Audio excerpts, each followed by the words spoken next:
Shiny day. My name is Karen Jones, and I'm a member of the Ventura County Alumnae chapter of Delta Sigma Theta Sorority Incorporated, Emergency Response Team Committee, or also known as ERT. I would like to thank you all for being here today. The ERT committee puts forth our best efforts to ensure your safety. Housekeeping items. Restrooms are located outside the back doors, to the right down the hallway. Women's restrooms are on your right, and men's restrooms are on your left. Masks are strongly encouraged and recommended while indoors. We have an emergency first aid kit and other emergency items should you need them. Please contact one of my sisters in red for assistance. Emergency procedures. In the event of an emergency, and if we need to evacuate the building, there are 3 exit doors in this room. One door to your right, everybody look at that door, and one door to your left, and the double doors in the back. All doors lead outside the building and to the parking lot, which is a rally for safety. Please notice that there are two pull-down fire alarms in this room to the right and left of me on the wall, and one fire extinguisher out in the fellowship lobby against the wall next to the entrance and refreshment table. In the event it becomes necessary to evacuate the building, please move safely toward one of the exit doors. The two exits to the right and left of me have an unlocked gate that you will push open and proceed to the parking lot. Also, please follow the instructions of any first responders that arrive on site. Again, our rally point is right outside of this building to the parking lot. At the rally point, please inform a sorority member or a first responder of your name and whether you require any medical attention. Please assist injured attendees to receive medical attention and help account for those that are with you. Remember, during an emergency, stay calm and await further guidance. This safety briefing is brought to you with Delta Love, your VCAC ERT committee. Thank you for your time and attention, and remember, your safety is our priority. Thank you.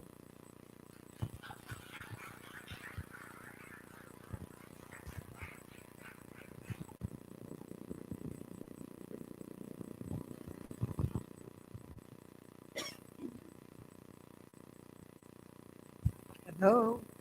Good morning again, everyone. My name is Marty Reynolds, and I'm also a member of Ventura County Alumni Chapter of Delta Sigma Theta Sorority Incorporated. We say, this is the day that the Lord has made, and we will rejoice and be glad in it. Giving thanks first to God, I want to thank Bishop Hayes for allowing Ventura County Chapter of Delta Sigma Theta for using this lovely facility. We really appreciate it, so we can discuss this most important topic, violence. Before we begin, let us center our hearts and our minds and quiet our spirit. Our Father, which art in heaven, hallowed be thy name. Thy kingdom come, thy will be done in earth as it is in heaven. Give us this day our daily bread, and forgive our trespasses, as we forgive them that trespass against us. And lead us not into temptation, but deliver us from evil. For thine is the kingdom, the power, and the glory forever and ever. We pray that the light of God surrounds us, the love of God enfolds us, the power of God protects us, the presence of God watches over us, the law of God directs us wherever we are. God be our strength and our harbor. Amen.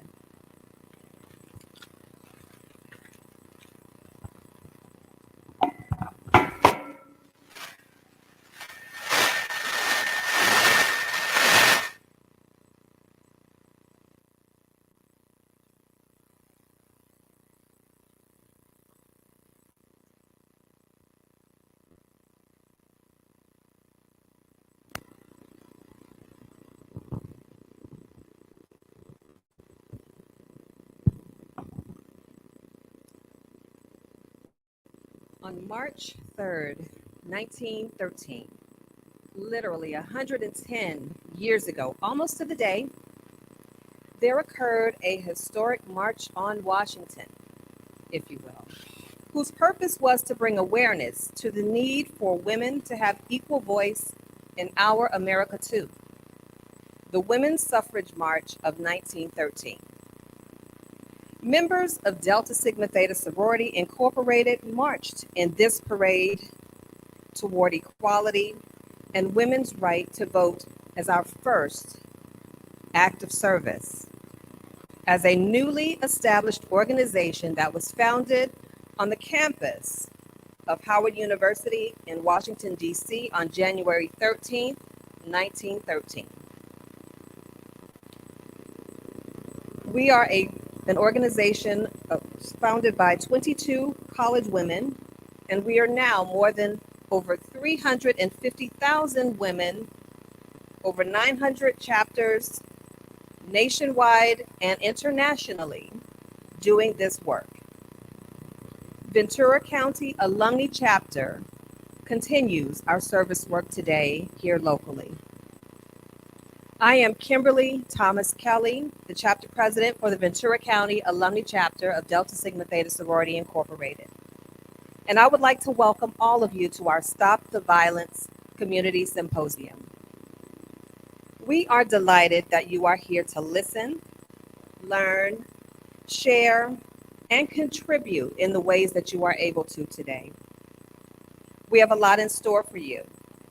Today, whether you are personally impacted by family, domestic, or gun violence, we know that everyone in this room, regardless of the trappings that divide us, all have the same need and desire for safety and security.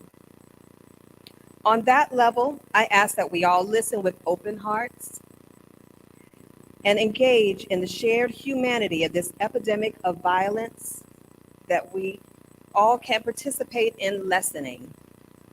Before I sit, I would like to say a special thank you to Pastor Lamont Hayes and New Progressive Christian Baptist Church for allowing us to use your church today to spotlight this very important community and global issue.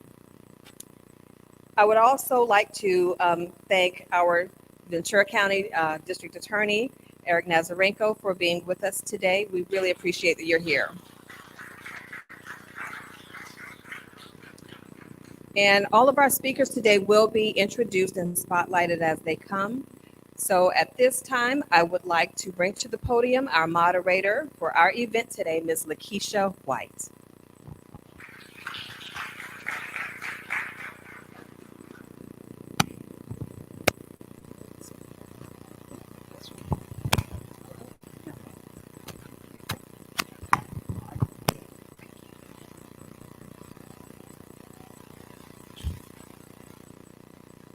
Good morning, everyone. So we have definitely been welcome, and it has been highlighted as to our purpose for being here today. But I just wanted to reiterate and thank you all for coming to participate in our Stop the Violence Community Forum. It's a two-part community forum that you're aware of, and we're hosting it here. The event was created to help bring awareness to domestic abuse and family violence and gun violence and its impact to our own community here in Ventura County. So I have a couple of housekeeping things that I like to do just so that you are aware of the run of the show for today. The program is broken up into two segments. We're going to first talk about the domestic violence topic, and then we're going to move over to the gun violence topic. In between the two sections, we're going to have a fellowship break out in the foyer. So we hope everyone, stays with us and use that time to switch gears in your thinking and come back and join us for the second half. I wanted to make sure that everyone knew, as my sorority sister, our president, Kim Kelly, mentioned, that we want you to participate. So there are some index cards. If you want to remain anonymous in terms of writing your questions down, there will be a time where we ask to collect those. So we have index cards available for you, but we also invite you to ask your questions and participate via mic. So we have some of my sorority sisters will be around to pass around the microphone too. So we don't want you to feel shy about participating and sharing your stories. We also have a survey. You might have seen this when you signed in. We really enjoy and live true to our theme of participating in working with our community. And when you fill out these surveys, it helps us to understand what topics you want to see and how well we're doing. So we really invite you to participate in the surveys and give us feedback so that we can make sure we're meeting the needs of our own community. You'll have an opportunity to turn it in during the breaks and then at the end of the session. We understand that this is a very sensitive topic, both of them are, that we're going to be speaking about today. And as such, we have a comfort team. And I want to make sure you are aware as to who those persons are. If you need to take a break or need someone to lend to, or you'll at least know what their purpose is here today. So when I call your name, if you could just raise your hand or stand so that the entire audience will know who our comfort team members are. I'll start with Delene Walker, who is the Director of Outpatient Services at Vista Del Mar. Thank you. Our own President, Kimberly Thomas Kelly, the registered nurse. We have, you heard the safety briefing being given by my sorority sister, Karen Williams Jones, also a nurse. And we have our sorority sister, Angela Timmons, who is a licensed therapist. So we are surrounded by comfort, and in that sense, what we want to do before we even get started is we practice in our chapter, and we try to encourage everyone to practice this theme of mindfulness. So before we even get started, we wanted to do a small exercise. We won't take you through a whole meditation, but what we want to do is just something simple that you can do. We're going to teach you to do today, and that you can do anytime before you start a major project, or even if you're just sitting out at the beach and you just want to relax and center yourself. So we're going to do a breathing exercise. And what I'm going to ask you to do is to take 5 breaths. And when you inhale, count to 4. And when you exhale, count to 4. So it's just a minute worth of exercise. And then once we are all centered and in that same safe space, we'll get this program started. So we're going to start now. You're going to breathe in 4 counts. Breathe out 4 counts. And then you can do 4 more on your own.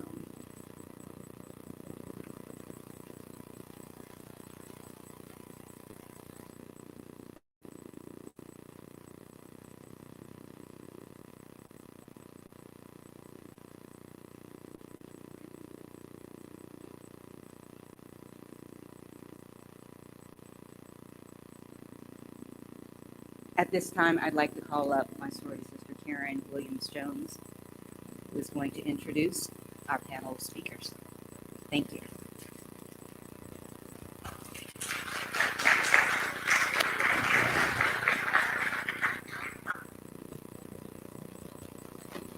Good morning again. I am pleased to be with who will address the challenging topic of domestic violence.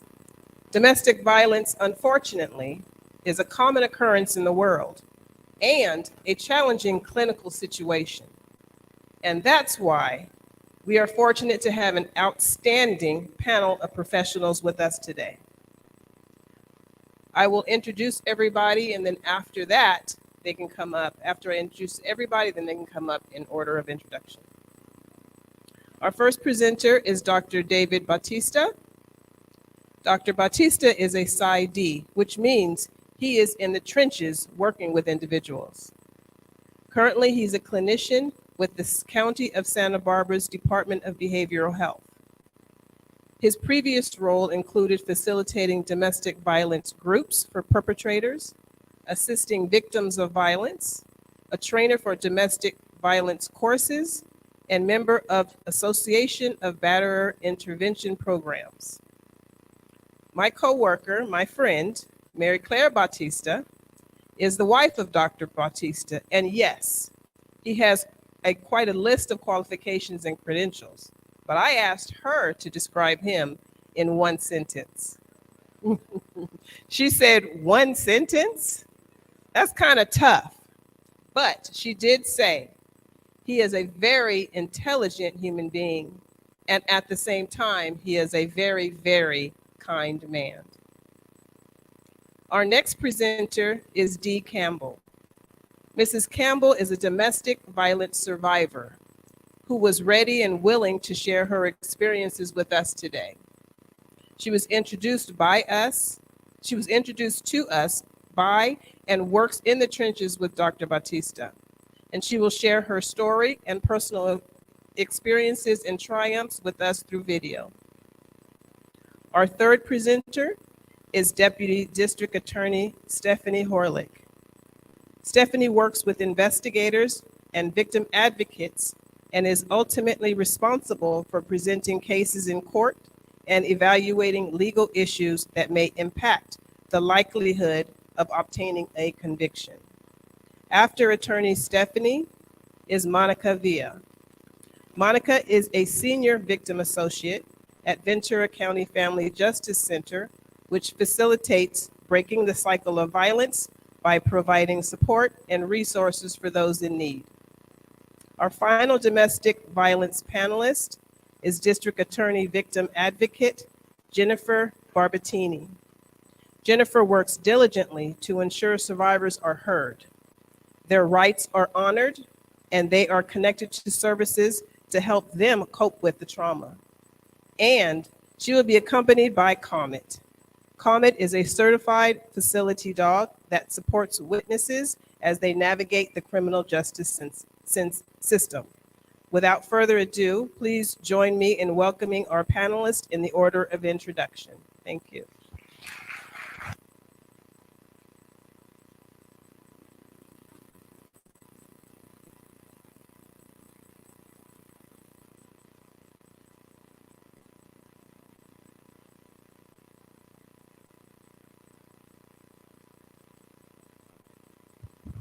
Good morning, everyone. How are you today? Good. First, Karen, thank you very much. Thank you, everyone, for having me. This is a sensitive topic, and this is actually how I got into mental health, is through domestic violence and trauma, through my wife. She sucked me into the work and helping with the victims first, and that's how I started with the victims and the perpetrators, and then I got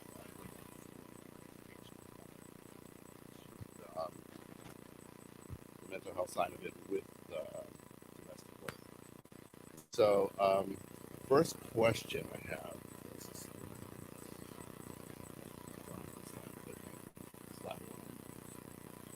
On that side. Okay. Question. So, what is domestic violence? Yes. Yes, sure. Anyway.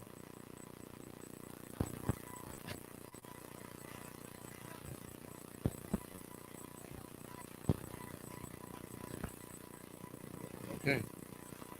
Anyone? Since you. Yes.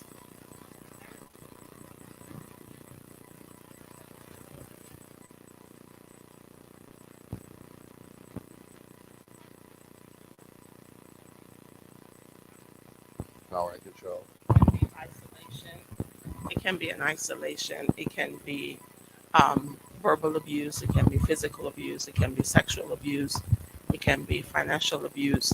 It can be all above. Right. So it starts with abuse. Yes. Okay. So, according to the National Coalition for domestic violence is the willful intimidation, physical assault, battery, sexual assault, and/or other abusive behavior as part of a systematic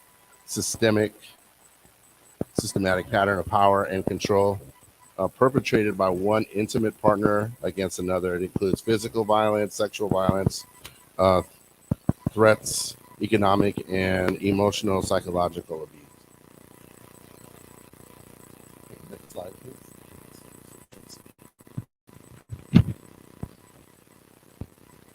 So what is the impact of domestic violence? Homelessness is one of the major impacts. And here's some statistics on homelessness.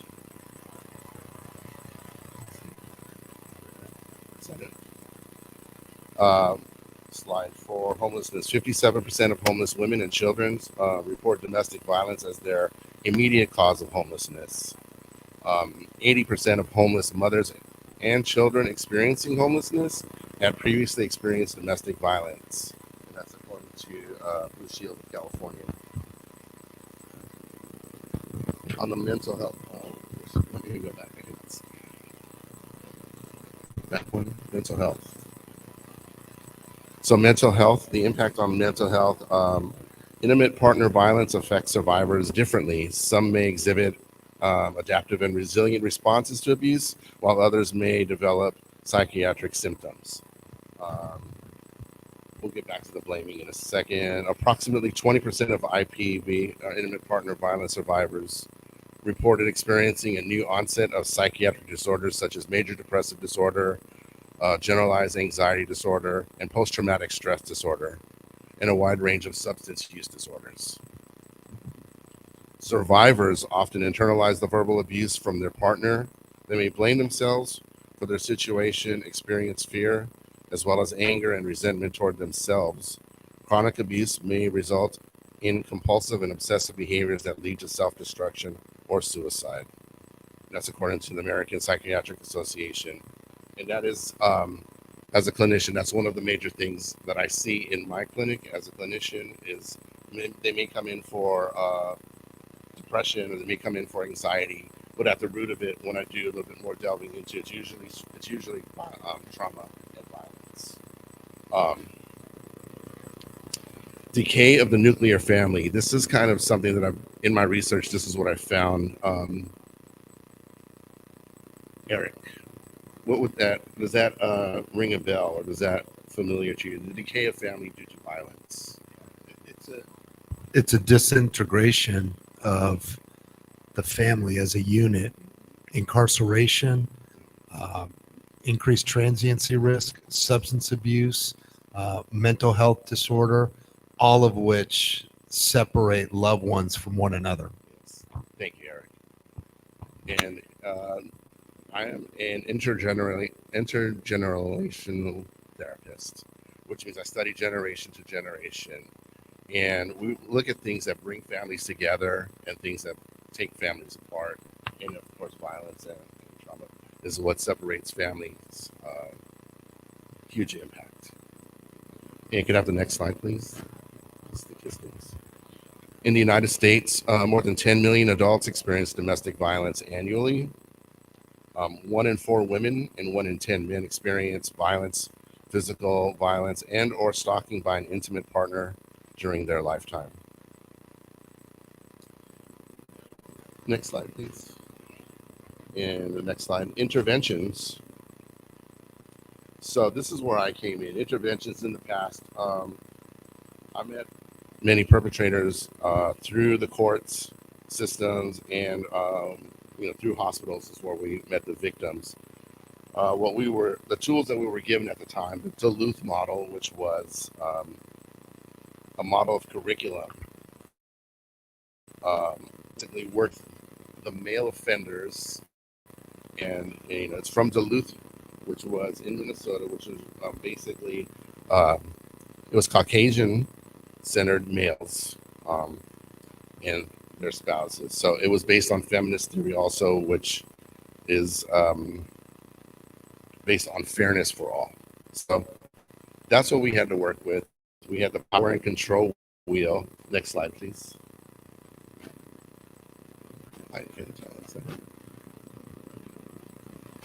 And so basically we would go over with the victims these types of abuses which they didn't recognize they were going through, such as sexual abuse, emotional abuse, using the children, withholding the children time, the money part, the financial, withholding finances. And those are the tools that as a facilitator we were given at the time. Next slide, please. So the present, what it's like now.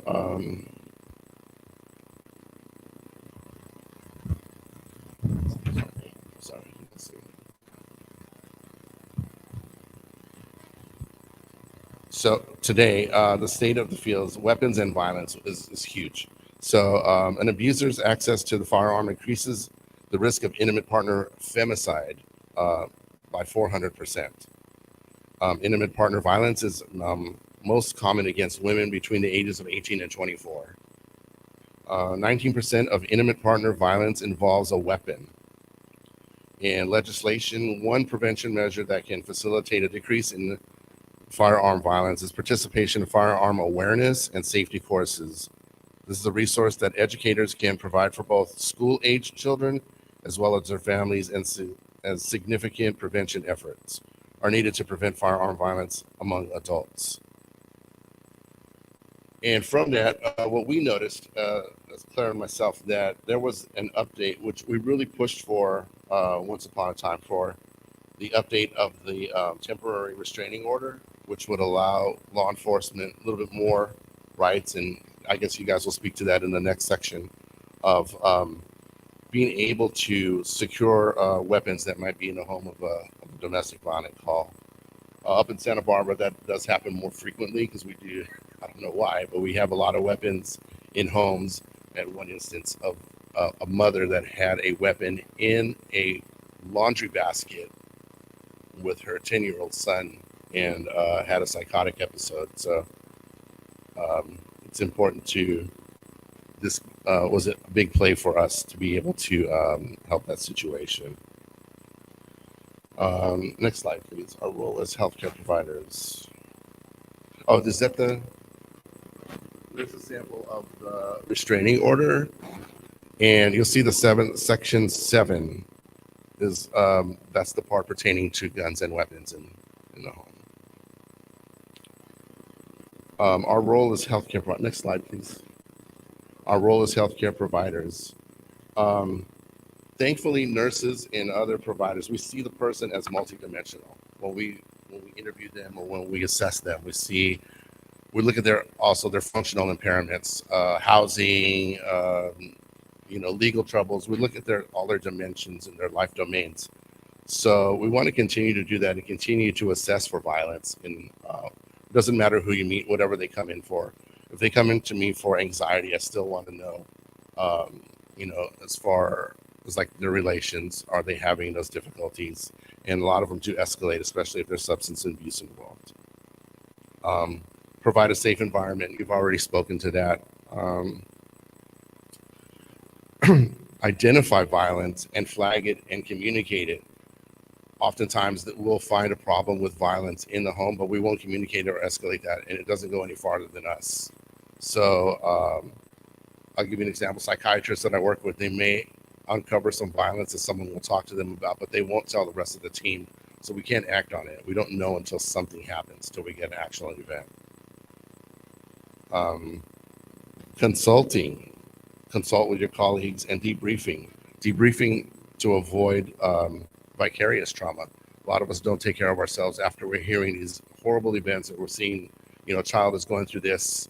I worked on a crisis line, and having children call me with that are being molested in the home or other violence, and having to take all of that in, but not having an outlet for what we're taking in. So definitely want for self-care. Definitely say consulting and debrief. And next slide, please. Is it the future? Future. Intervene upstream. I think some of your movement already involves this, and there is some legislation now that is being monitored by the larger organization of nurses, where you would go to schools. Actually, school-age children would be able to be educated about guns and violence, and have like specific programs for those. And then the last part of it, the future of the movement would be your grassroots movement, which you guys are already doing today. So that's basically what I have. Our years, I don't know how many years we did this. Right. But it really involves all of us, and it filters into our community. There, it can be changed. The direction of it can be changed, not just through programs. It's actually going to take like a really good game plan, but it is possible to change violence. I mentioned Genesee Center for You. They already have programs in Los Angeles that are community-based that are making an impact on domestic violence. And what was our other program? Yeah, the gun violence legislation. So that's it. I guess I will. Do I take questions or do I wait till after? Do the next speaker take questions after? Say again. Oh, got it. Okay, thank you.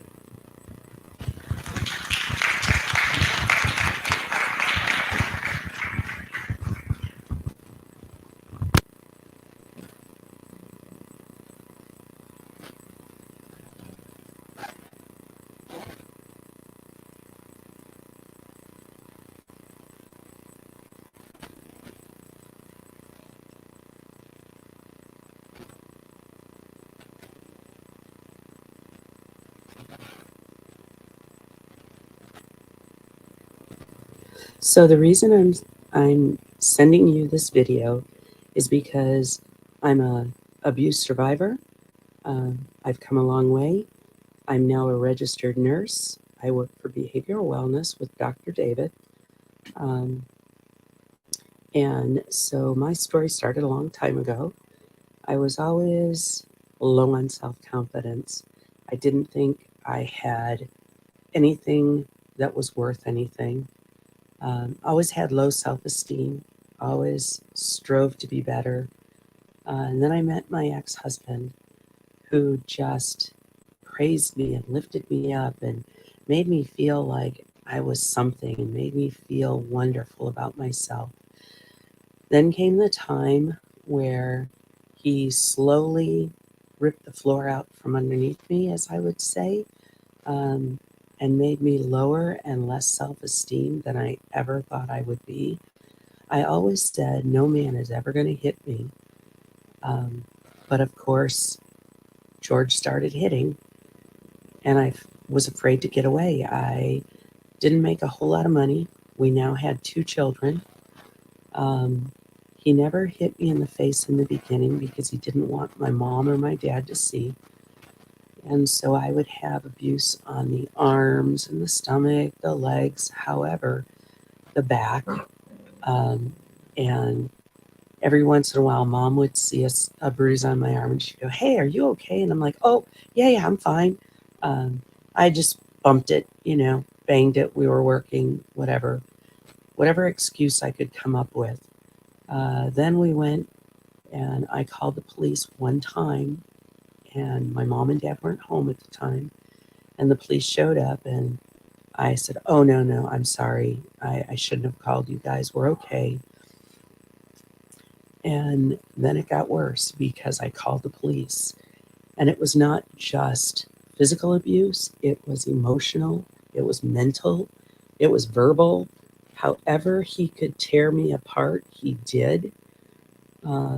I ended up with dentures due to it, and that was towards the end. I always thought I was hiding it from the children. I have 2 beautiful children. And so I always thought I was trying to hide it, and I didn't do the best of jobs, which I didn't know until later on when my children were older and they told me about it. And so while all this was going on, I would work really hard. And George was the type where he would get a job, he'd learn it, he'd get bored, and then he'd quit. And so just about the time I got my head above water with the bills and everything else, he'd quit a job, and then it was just my job going on, which with a factory worker, you don't make a whole lot. And so then I had, he would quit a job, he'd come back. And so I struggled and I struggled. And then I found out that I was giving him money to pay the bills, and all of a sudden our power got shut off. And I called the power company and I'm like, what's going on? I paid this bill. And they're like, no, ma'am, you haven't paid it in 2 months. And I'm like, what? And they're like, yeah, we've sent you a notice. And he would get the mail and he would hide it from me that he wasn't paying the bills with the money I was giving him. And so George was the type with our children that he wanted them to be like dolls, where he could pick them up and play with them. And then when he didn't want to be around them again, he just wanted to put them up on the shelf. And he'd say, here, let's go there. And I'm like, okay, well, we'll take the kids. And he's like, no, I don't want to take the kids. And I'm like, well, then we have to get a babysitter. And then he'd get upset because I'd say we needed a babysitter for him. Well, they were little. My son was probably 3. My daughter was 2. No, she would be 1. And he'd get all upset. And as time would go by, then the violence got worse and worse. And one time he disappeared. I was calling the police. I was calling the hospitals. I was calling everybody. I couldn't find out where he was, what had happened. He just disappeared. He didn't want to be a dad, didn't want to be a husband. And so his mother, who was something else, had the police investigate me because they thought I had killed their son. And come to find out, no, he was in another town. He was working, the whole works. He just didn't want to be a dad. Well, then he came back and he's like, I promise it's going to get better. And of course, I wanted to believe him. So I took him back like an idiot. And it started out really good again. And then it got worse. And when he finally went after our children, that's when the mama bear came out. That's when the mom was like, get out, get out. You're not going to treat these children this way. They don't deserve it. They don't need it. And you just need to get out. He's like, well, what about my kids? I'm like, no, they're no longer your kids. They're my kids. And you need to get out. And so I did. And he disappeared again because he didn't want to have to pay child support or anything else. So I had to do what they call a published divorce. So I did a published divorce and everything just fell into place. The judge awarded me custody. And so if you don't know what a published divorce is, if you don't know where the spouse is, you can put an ad in the newspaper and you have to run it for 1 month stating that you're going to divorce them. So I did this, and after a month's time, the court I was able to get an court time, and sorry, my cat's on my lap. I was able to get court time, and so then the judge awarded me sole custody of the children. Luckily, I had great support from my mom, from my sister, and so we went and I ended up going back to school. I was 42. No, yeah, I was 42 when I graduated with my assistant nursing degree. And that was in 2005. In 2006, I graduated with my bachelor's degree. And so during that time, I worked full time, I went to school full time, and I was a single mom. How I did it, I don't know, but by the grace of God, because I sure couldn't do it. So I got my nursing degree, and I made a better life for me and my 2 children. By this time, as I was going through school, the kids and I would sit around the dining room table. We'd all be doing our homework. Kids would get done. Mom would still be doing her work, of course. And they would come in and they'd go, okay, Mom, it's time to go to bed. And I'm like, no. And I'd look at the clock, and sure enough, I'm like, okay, go brush your teeth, give me a kiss on the cheek, and head off to bed. Excuse me. And so when I finally graduated in 2005 with my ADN, my son got to pin me with my school pin, not the nursing pin, but my school pin. And so he stands up, and now my son is 6'2", skinny as a rail. And he stands up next to me and he goes, Mom? I said, what? And he gives me this big bear hug. And he goes, I just want to tell you how proud I am of what you've done. Tears coming. And he goes, Mom? I went, what?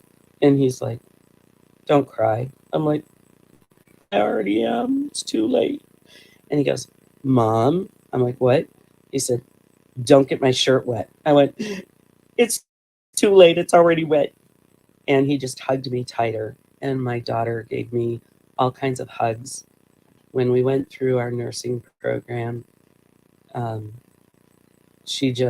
the two kids were just beaming for me on what I had accomplished. But they also saw the hard work, because they would go to school with me in the evening and they'd be doing their homework and I'd be doing research with some of my nursing students. And it was great, because there was 4 of us that would study. And of course, 3 of them are fresh out of high school and going through nursing school. And so they would help my kids with math, the new wonderful math that they have. And I would sit there and I would do all the research. I'm like, that's fine. I'll research if you'll just help my kids get through math. And so it was great. It was a wonderful time.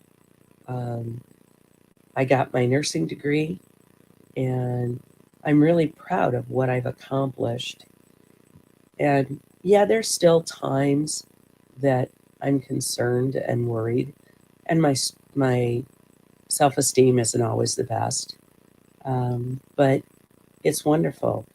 And at 59, I met a wonderful man. I'm now married again. We both went through abuse. He went through abuse with his wife. And so we both understand what it's like to be survivors.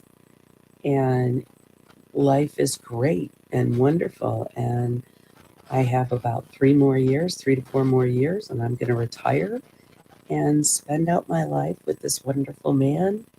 And so there is hope. There is a light at the end of the tunnel. Sometimes you may not feel that way, but you have to find something to live for, and you have to get out of that abuse. I truly believe, had I stayed with him, I don't think I'd be where I am now. I don't think I'd even be alive. And where would that have put my 2 beautiful children?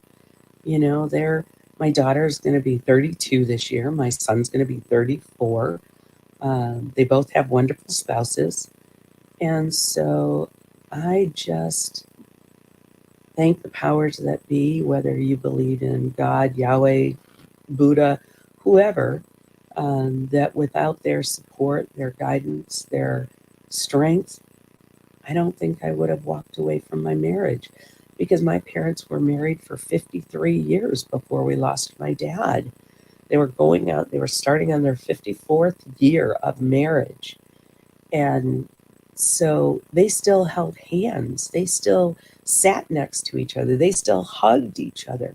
And that's all I ever wanted, because I saw what wonderful parents my parents were. And so now I have that. And it's great. And I hope that this inspires someone or helps someone to get out of that situation, and to see that there can be success getting away from that situation of abuse, even if it's not physical abuse, abuse. The emotional abuse hurt just as bad. And the old saying, sticks and stones may break my bones, but names will never hurt me. But that's so untrue, because words hurt worse. Bones break, bruises mend. It goes away, but those words, they never do. And so don't stay in that situation. Get a better life. And again, I hope this helps someone. And I hope with all my hopes and prayers and that you succeed, or you're able to get someone to get away from that situation if you're counseling them. And if you need to talk to me, please always reach out to Dr. David. He knows how to get a hold of me. Or I would be more than willing to talk to someone, or use this video. If it inspires you, then use this video, hopefully to inspire someone else. And I hope you have a great nursing seminar, and kudos to all those nurses out there. And I hope you have a great seminar. Thanks. Bye.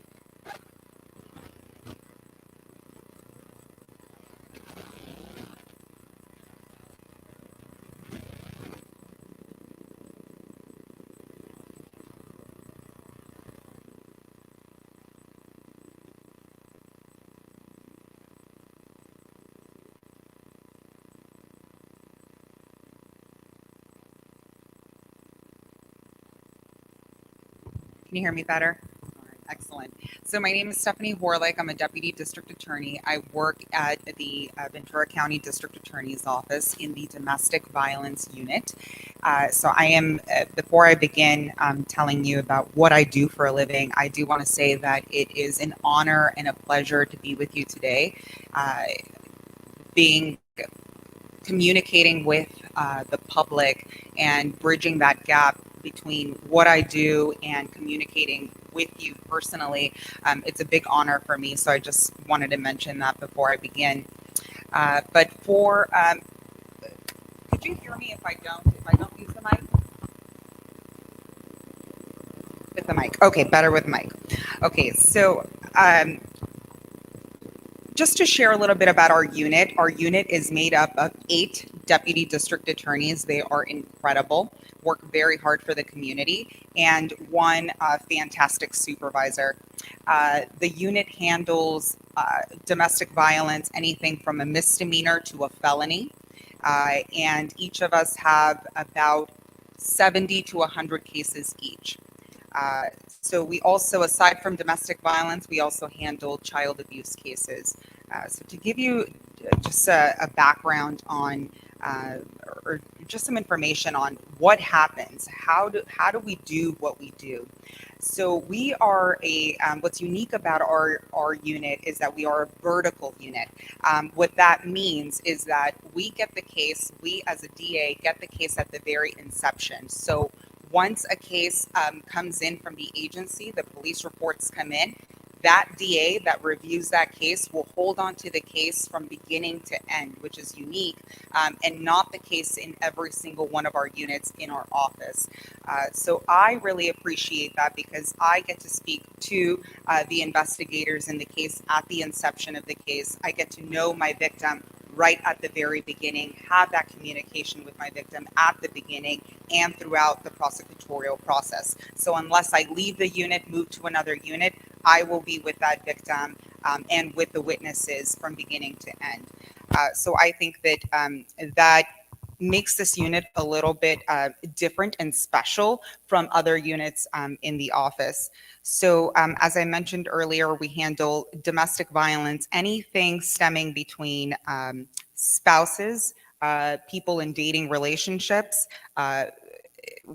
where the defendant and the victim are parent-child, defendant and victim are siblings. So anything with that interpersonal relationship, as mentioned by Dr. Bautista. The types of charges that we issue or the types of charges we review are anything from a vandalism, violation of restraining orders, battery with or without injuries, um, corporal injury to a spouse, so anything that includes great bodily injury like a broken bone. We also do assaults with deadly weapon and assault with firearm, which we could touch on, I believe, in the second part of this symposium, stalking, and all the way to attempt murder cases. So anything shy of homicide. So homicides will be handled by the homicide unit in our office. So when to give you some background on what I do when I review a case, I take a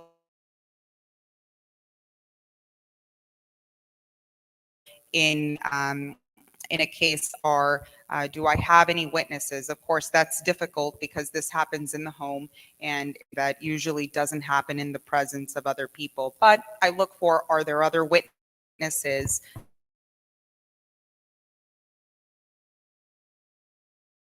as alleged?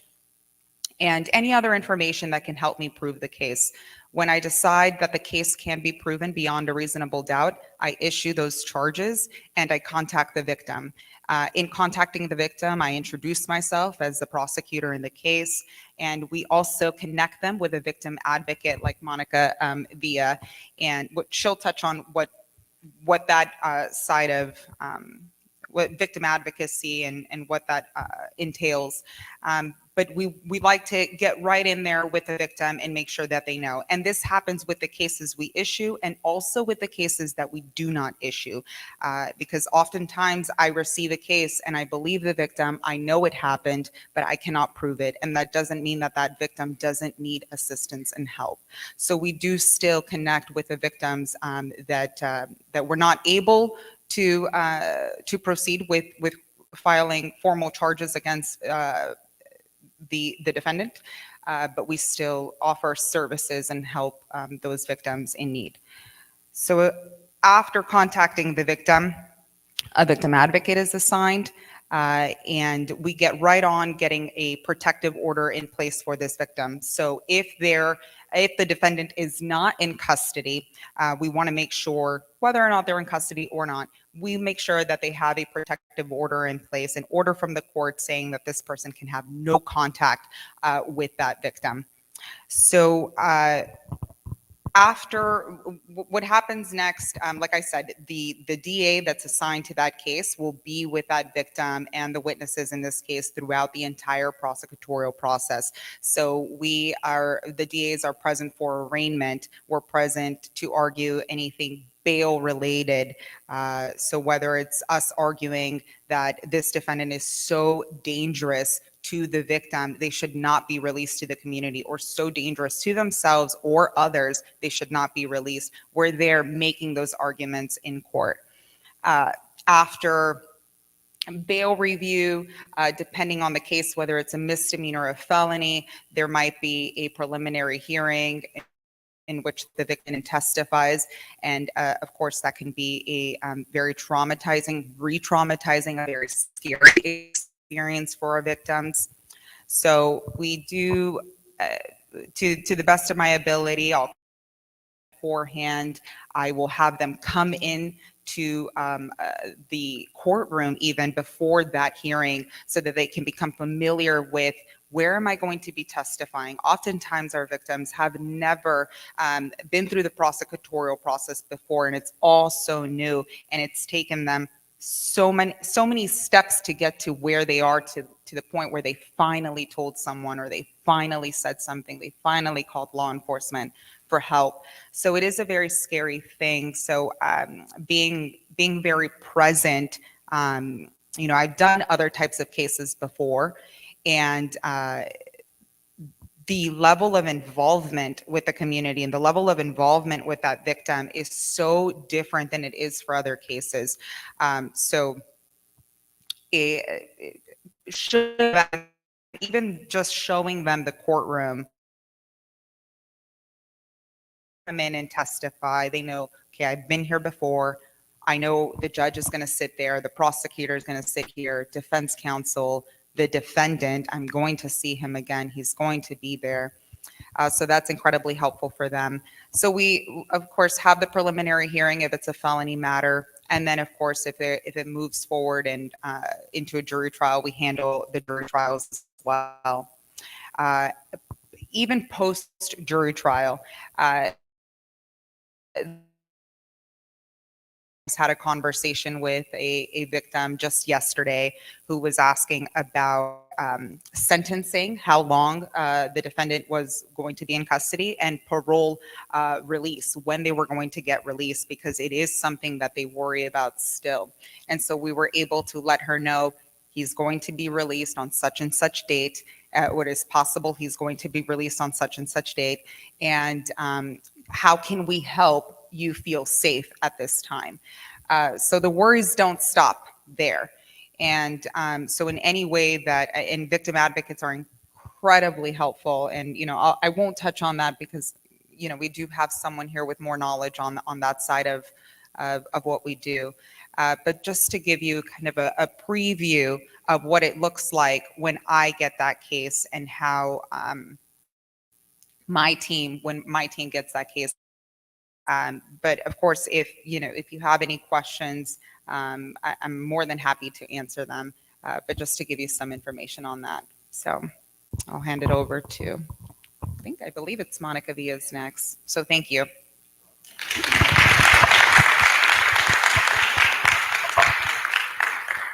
Thank you, Stephanie. I really appreciate all the work that you do for our victims, and just even it's so important to have our district attorneys, informed and empowering the victims as well. It just makes everything so much easier for the victim. My name is Monica Villa. I'm a senior victim advocate with the district attorney's office here in Ventura County. I am currently stationed at the Hall of Justice, and I had the honor of previously working at the Family Justice Center in Ventura for 2 years. So I got to see, the victims at their worst. They would come into our center when, at their lowest. So that's definitely been something very special to me. Our center is located on Loma Vista in Ventura. It's based on an under one roof model. So that means that all of our community partner agencies, such as our local law enforcement, behavioral health, we have probation, children and family services, as well as our nonprofit organizations, such as Líderes Campesinas, Farm Workers Association. We have our Coalition for Family Harmony. So a lot of us are coming together one location so that the victim doesn't have to go to several places seeking this help. We're all there. We're all ready to support and empower and wrap our victim with services. Part of my role as a victim advocate is receiving the victim. It's on a walk-in basis. We are open walk-in only. And any of our community partners can also make referrals to send victims there to our center. We have a memorandum of understanding, so a partnership with Oxnard Police Department and Simi Valley Police Department, where they also send us the victims that they issue an emergency protective order. Let's say someone calls in and reports, an instance of domestic violence in the home. Once our officers respond, they issue an emergency protective order that then they're encouraged to go and seek additional services, such as a temporary and permanent restraining order at our center. So that's one of, the highlights that we're able to provide support with that. And that can come in a form of attending one of our domestic violence restraining order workshops. It's something very dear to me that I worked really hard along with my team to develop. It is held Mondays, Tuesdays and Thursdays for English speaking clients, Wednesdays for Spanish speaking clients. And it's a nice classroom style where we sit with the victims, male, female, any color, age. Domestic violence does not have a lens for color or, even age. Any generation. It's an important topic that we should all be talking about with everybody. like I said, it's classroom style, and each client gets to sit and fill out their restraining order paperwork. What I like about it is that you're not just filling out documents and signing them. We're really working hard so that you understand what you're filling out, so that you have the opportunity to share your story with the judge, to write down, what is really happening. What do you need help with? Part of that, with the services that we offer there are connections to therapy, maybe a referral to child support. Sometimes transportation is a barrier. So we see all of these barriers on a daily basis, and we really try to remove them so that the individual can receive the help that they need. I've had clients walk in with literally the clothes that they've been wearing for 2 days. They just grabbed their kids and headed out and walked into us, and we were able to not only provide a safe hotel stay for them, if they needed transportation to their court hearings, which we also do at the Justice Center via Zoom. It's been nice. I mean, COVID had its pluses, right? Where now we can do that virtually so that they feel a little bit more safe and secure. They can attend their hearings there at the Justice Center. If they're in need of food, we can offer, some assistance with that, basic toiletries, some gift cards. And then again, like I said, under one roof, connecting them to all of our partner agencies, depending on the assessment of their needs.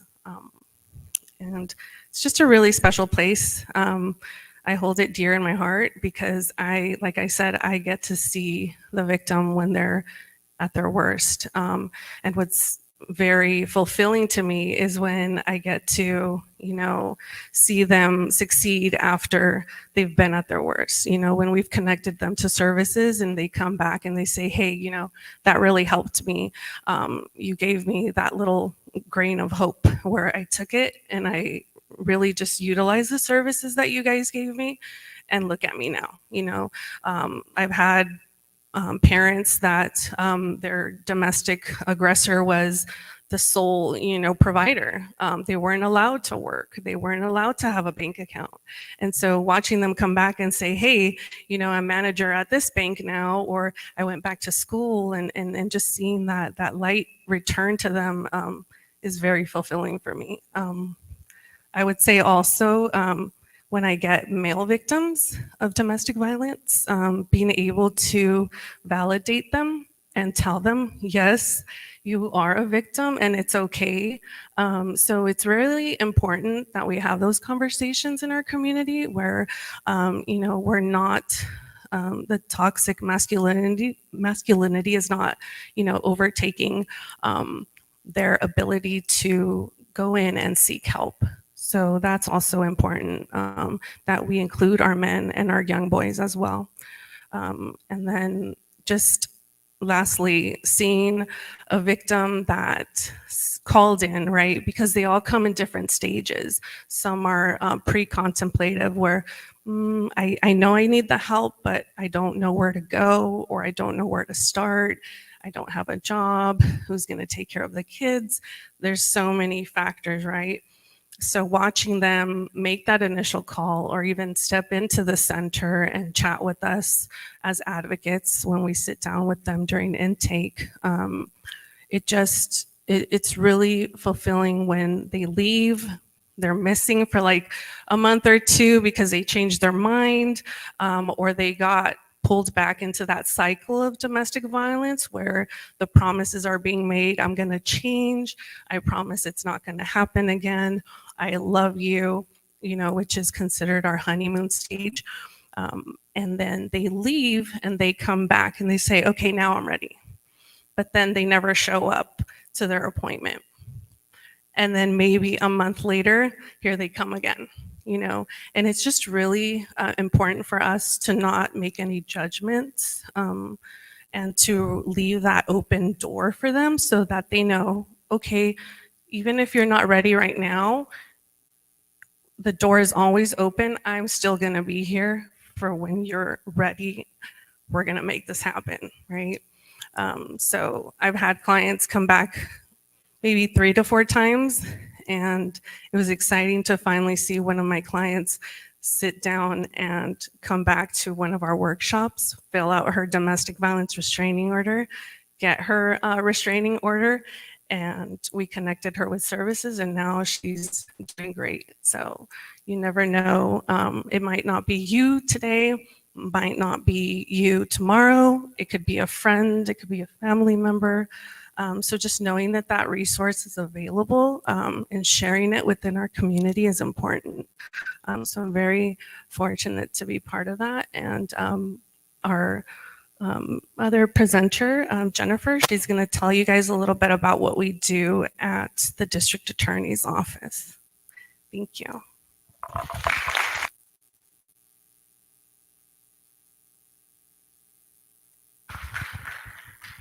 Good morning. Can you hear me?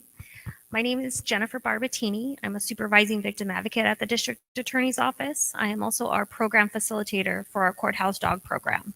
So with me today, I have my friend Comet. He's sitting, laying underneath the table here. And this is one of his jobs that he does too. And I'll talk a little bit more about that. But carrying on to talk about the services that we provide. I work at the Hall of Justice, and I work alongside with the district attorneys over there, and I also supervise Monica, and I assign these criminal cases that come in to our advocates to work on. We get to work closely with the district attorneys that are filing these cases, and I think we just create this bond and this team to work alongside with the survivors that come through the courthouse. We assist victims of all crimes, not just domestic violence. And like they said, sometimes the cases don't get filed right away, but we still connect our advocates to reach out and attempt that contact with the survivors to see if we can still provide any additional services at that time. What other needs do they have? Talk about safety, any kind of safety plan, and if there's any other services that we can connect them with. I think that's been a really huge asset because we do have a lot of those cases that just don't get filed. And sometimes we have cases and the suspects may be unknown at times, and we're still able to assist those victims as well with different programs and services like our victims of crime compensation to help pay for medical bills, or maybe they don't have a telephone. We find a lot of times the cell phones get damaged, and we can provide assistance with getting them those needs that they have. As Stephanie was mentioning, we try as much as possible to kind of create ease for our survivors that are coming through and kind of learning about this whole new world of the criminal justice system and coming to the courthouse. We do courtroom tours, like she said, and just kind of as much as possible prime them for what they can expect to happen as best as we can. To kind of just create as much ease as possible. And that might be, when the day they come into court, coming into our victim services office and being in room 311. So that way they don't have to wait downstairs in a big old calendar courtroom. And then we accompany them to the courtroom that they're assigned to where they have to testify. They can have an accompaniment inside the building if they feel like they need that. So it starts all the way from the time they pull up into the courthouse. Some cases are really short. Some cases are really long. So we do build these long-lasting relationships with our survivors and families that we work with. Our courthouse dog programs, our facility dogs, we have 2 currently over at our Hall of Justice. We have Comet and Star. And then we have 1 stationed over at our Family Justice Center, and that's Tracker. It's really great. All of them happen to be all related. Star and Tracker, brother and sister, and Comet happens to be Star's mom. So we were just lucky it worked out that way. And when we have our next Family Justice Center, we'll look to getting our 4th dog. So, but the main role the dogs have is just to create ease for our victims that are coming in. We found that they can smell that cortisol that you bring or you present when you're in the courthouse. And what will happen is Star's really good at it. Comet, he's working on it, but we're getting there. You get stressed, and that cortisol that you present comes off, and Star will reposition herself and either put herself on your feet or put her face in your lap, and she will just plant herself. And we go to visits and we go to introduce ourselves to a new family. It's like we don't even have to kind of say who we're here for. Like she just knows They know their people. And they're like, okay, this is who I'm here for. And they just plant themselves. So it's really neat to see that interaction. I've seen parents be like, but I'm a dog person. I'm like, I don't know. They just walk right past them and they just kind of gravitate towards them. So we do we have the dogs there for when they're doing prep with the attorneys. If they're sitting there listening to their interviews before they testify, we also have the dogs there at that time. They could be in the audience during a court proceeding and sitting with the family members during a jury trial or just a court appearance. So not just there, but they could also be on the stand. And what we're doing is really empowering our victims. Last week, Comet was in the courtroom for 3 survivors up on the stand, and it was just really neat. He really grounded they were minors, but really grounded them by planting his body on their feet, and then the child wasn't able to like shake her foot as much, so it just kind of calmed her, soothed her, and then she also had putty that she was playing with while she was testifying. One survivor was playing with the leash. So this is really neat too. We found it's like now they're in control and they're holding the leash. I'm not holding the leash, but they found it very soothing to just play with it while they're up there on the stand. It's less distractive and just reminding them like they're in control now, and just seeing how much we can empower these youth and adults who are coming in and having to tell their story, because it's traumatic for anyone, and to be in front of the person that had committed the crime, we can't even imagine what they're going through. So as much as there are support for our survivors, there's also a great support for our staff we found as well. So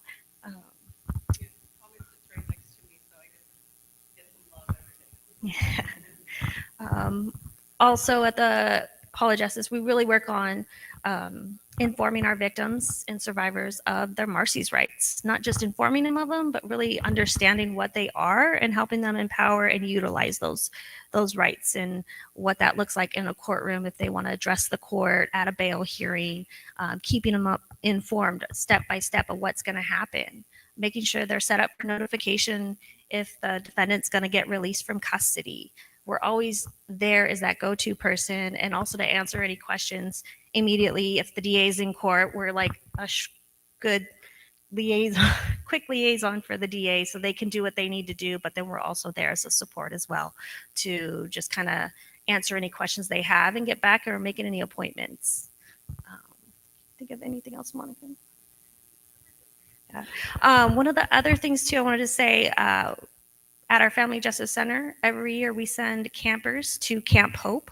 These are minors that have been exposed to domestic violence, sexual assault, and each year we keep sending more and more kids. It's a really, really great experience, and they go camping for a whole week, and they get to basically work on these healthy coping skills, have these positive role models with them. They're supervised by our staff as well as other people in the community. We have doctors that are present at this event in case something happens, that there's someone there to take care of them.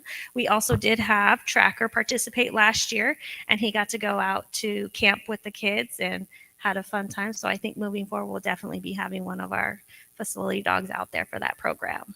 So we're always looking for more youth to send, and these are just the children that have been exposed to these experiences or have gone through it, and just hoping to break the cycle and build those healthy relationships. And it doesn't just stop there. Like at the Family Justice Center, they have other meetings where they try to bring in the youth again to kind of continue with that mentorship. So it's not just once we send them to camp and then we're done with that relationship. We try to continue to do activities throughout the year to kind of continue with that relationship with them and building those positive role models as well for them. Yeah, that's all I got for you.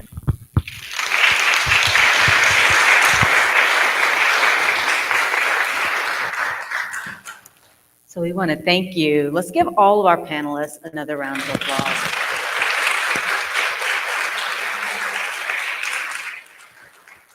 Wow, this was an educational event for me, right? Some of the statistics that were mentioned earlier are just quite daunting. While we're about to open the floor for questions and answers, we have index cards that we can pass out if you would feel more comfortable writing down your questions or comments on that. But we are going to allow open dialogue from the audience, should you be comfortable. But, a lot of the things that were mentioned, really resonated with me. One of the first statistics thrown out there was that greater than 10 million in the United States experience domestic violence. But we only have 331.9 million people in the US. So that's 3% of the whole US. That's just daunting to me. And then 1 in 4 women, and being a part of a woman's organization, it just really hits home to who might be impacted by this. But it is so comforting to know that here in our county, we have these resources and we have these outlets. So I'm going to pause for a moment and see if there are any questions from any of our panelists or any questions related to the video of the survivor that we heard from earlier. Anyone? Yes. Oh. I do have a question. Can someone on the panel address or highlight same-sex domestic violence and any differences versus heterosexual intimate partner violence?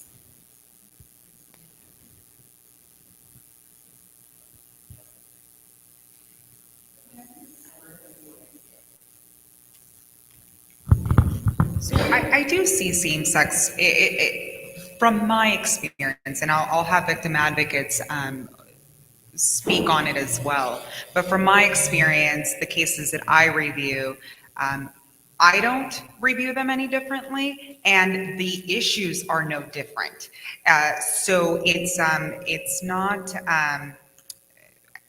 whether that's surprising or not surprising, I'm not sure, but we review them just the same. The issues are very similar. The issues are the same. And so we do receive those types of cases as well. So I don't know if maybe victim advocates can touch on whether there are any differences that they see between, because the question was whether it was different from heterosexual relationships. Is that correct? Or if there were any differences? Right. So I don't see any differences, at least from what I do in reviewing the cases. As far as at our Justice Center, I have only just seen an increase in more male participation. So like Stephanie mentioned, the situation is very similar, whether it's, same sex or not. But I'm very happy to see that we're doing enough outreach out in the community that more and more males, our partners in the LGBTQ community are becoming a little bit more empowered to share their story. And that's, important for us because we're learning from these situations. But I've definitely seen an increase in cases where we do have more males reaching out in the same partner relationships, seeking assistance for domestic violence restraining orders. On a side note, the other thing would just be kind of gearing them towards the different services that may be more eligible for them or more appropriate for that we would guide them for, like mental health and things like that. So that would be just the different programs we would be guiding them towards.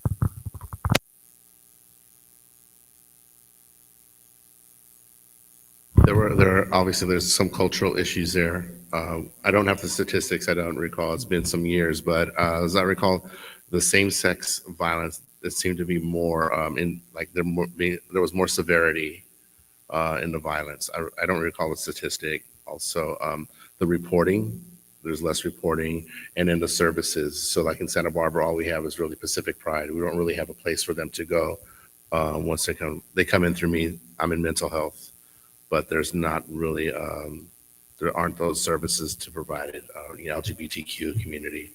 Right now, that's, as you know, the trans is the major, they're the huge victim right now. If trans has the most violence against any of the LGBTQ community. Don't have the stats, but that's in my research and that's in my work. So At the Justice Center, we do also partner with the Coalition for Family Harmony, and they have an amazing program for LGBTQ community. And they come and they can also do presentations out in the community or for any of your agencies that are. So we do make those direct referrals if that's something that we are requested of or that we see might benefit the client. Thank you. A question from the floor? Hi, first of all, I wanted to say thank you because I did just refer a Ukrainian refugee to you. And so I wanted to clarify for refugees and undocumented folks, what are the legal protections, especially against deportation, if they come to you?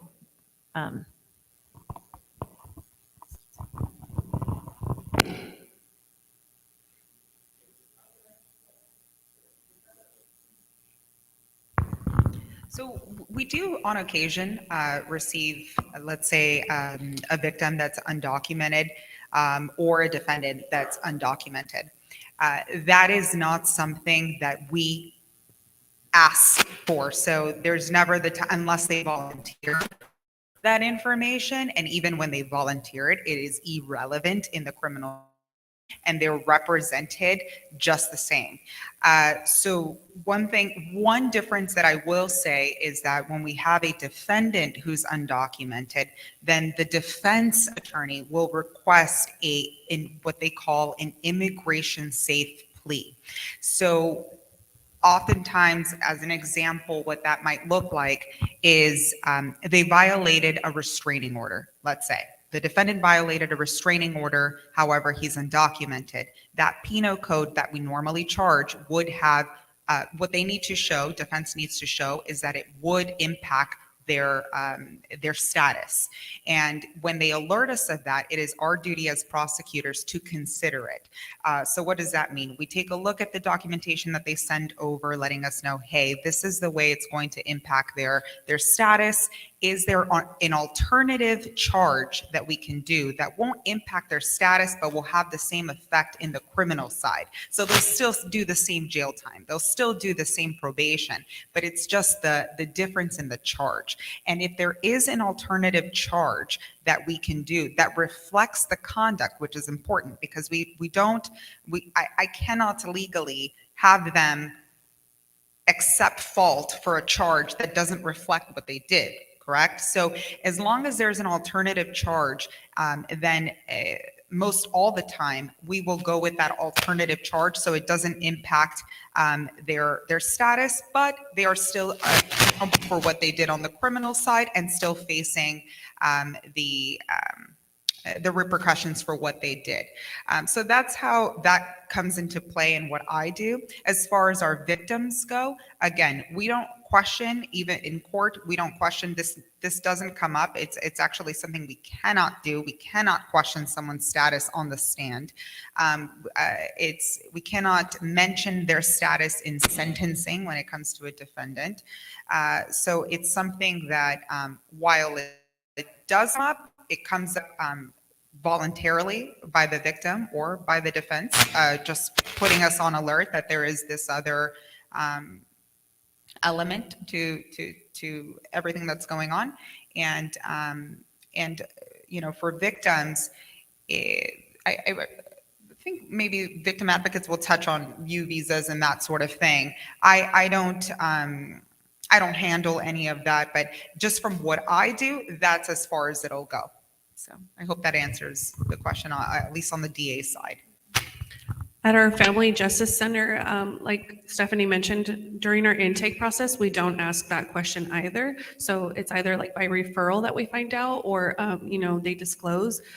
But one of our services with the Victims of Crime Unit at the Hall of Justice is that if they come into us to the Family Justice Center, we can make that referral so that the victim can receive what's called like a certification. It's pretty much a document that acknowledges that they have been a victim of a crime in order to qualify for a visa. T visa, U visa. So we see that a lot in our victims of human trafficking and labor trafficking. And we would be able to make that referral to initiate that process. So it's a certification that they are investigating the crime, or that they have investigated the crime, that we're prosecuting the crime, and that they're participating in that process. Also at the center, we would provide a direct referral to our Ventura County Legal Aid team that can guide them in that, continuing informing them, educating them on what that looks like. I believe that's pretty much what we have available. Thank you. One more thing too on the U visas, when somebody is going to apply for one, they don't have to wait for the case to be over anymore. They could do it during the duration of the case, the criminal case, if there is a criminal case. U visa or a T visa. Thank you for those responses. Continued Yes. presence, I believe. Stephanie, do you work with that? There's, I know for some of the human trafficking, labor trafficking, there's a continued presence. So as long as they're participating in the case, in the criminal case, they can be granted continued presence. And we have another question. Yes. My question is, today we're focusing on the victims, but we know that hurt people hurt other people. So my question is, what is the recidivism rate of the defendants once they are sentenced? Do they come back? What is the rate? And are there any programs in the county that address the issue of helping these people so that they won't be defendants again?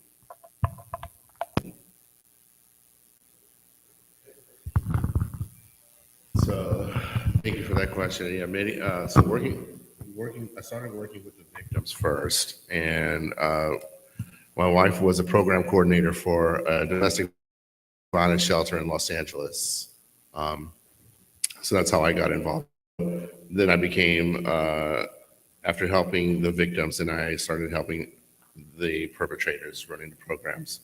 I don't have the stats for recidivism. It depends on the program. But once upon a time, I did write what is called white papers.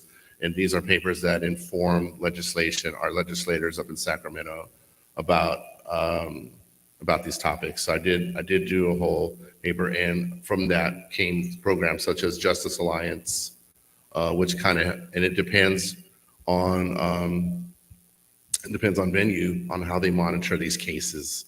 Mental health treatment court is another way.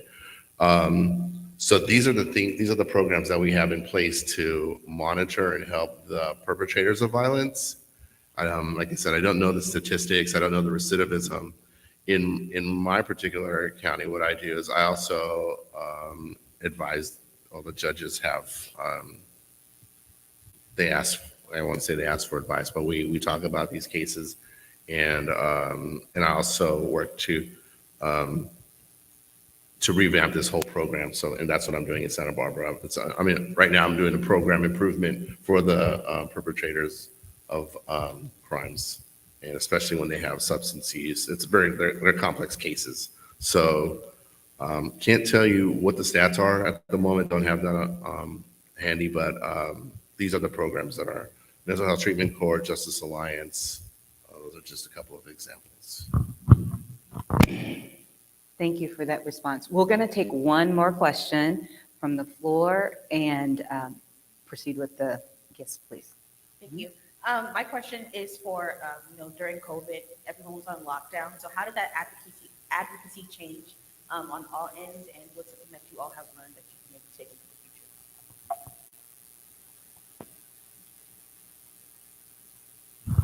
It was a different world in the courthouse. Yes.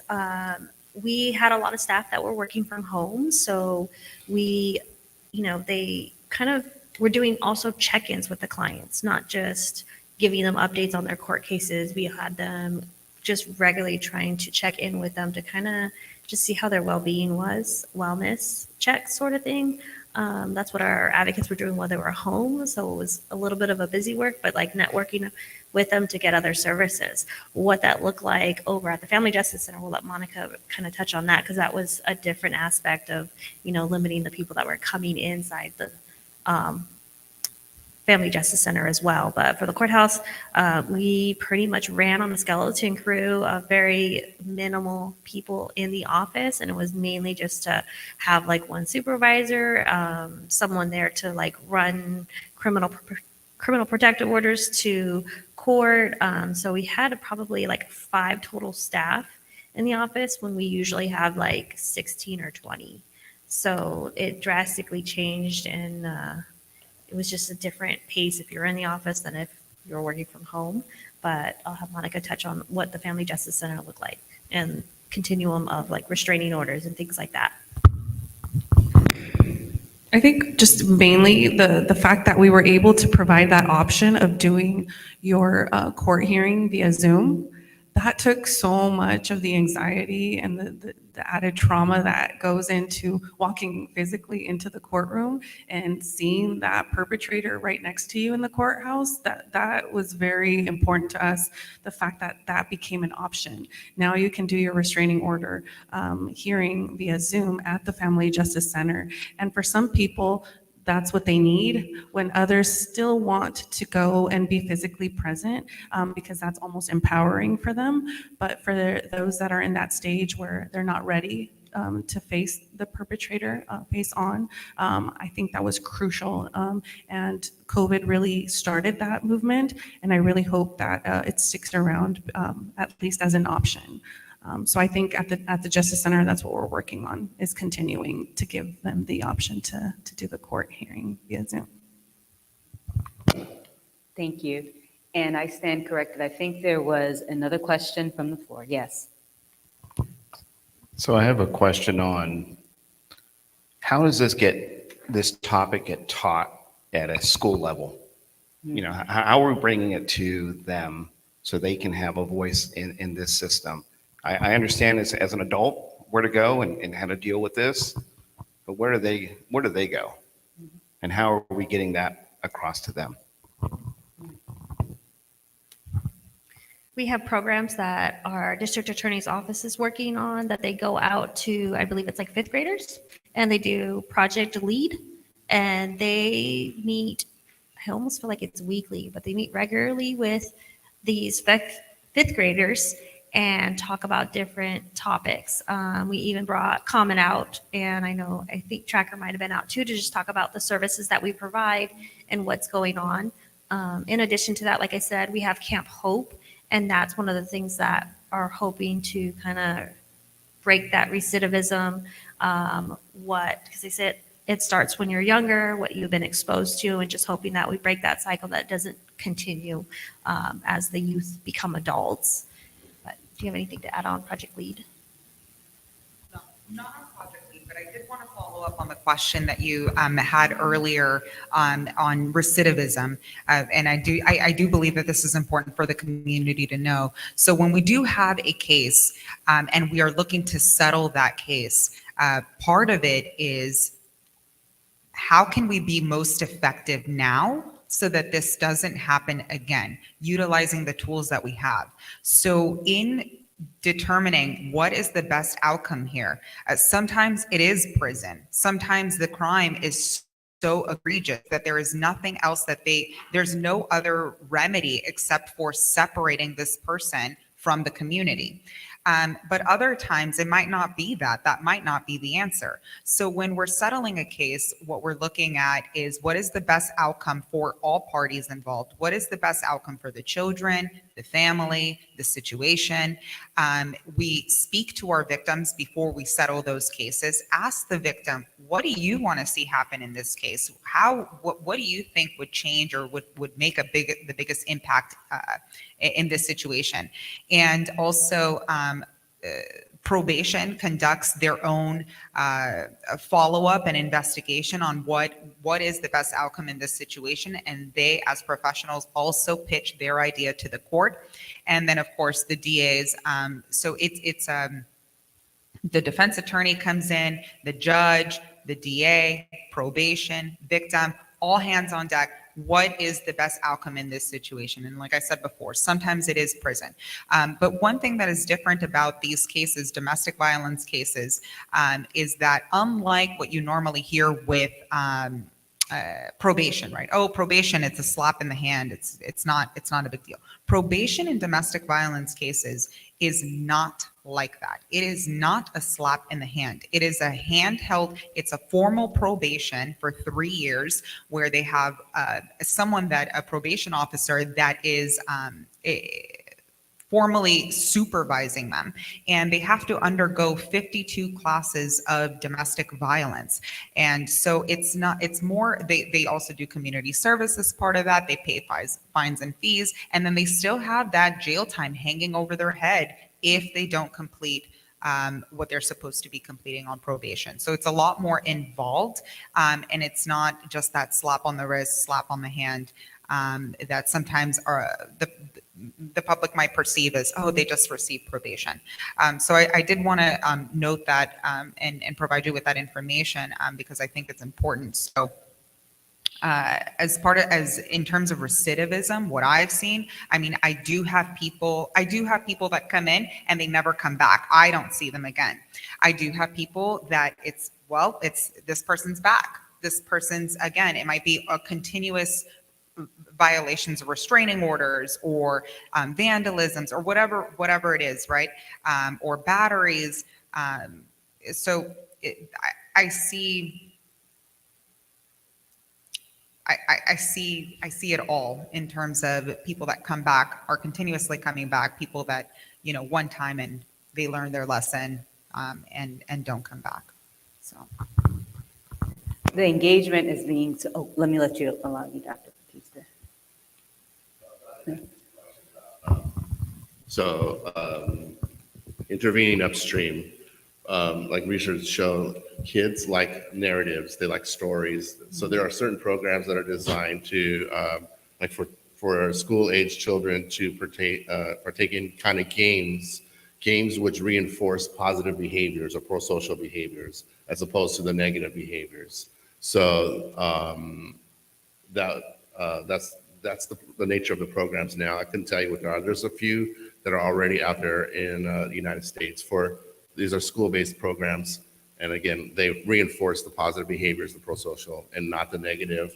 They also bring light to those like bullying and other behaviors, and then what to do in those instances. So there are some programs now that are out there in the United States. I couldn't tell you the name of, but it's been in my research. So.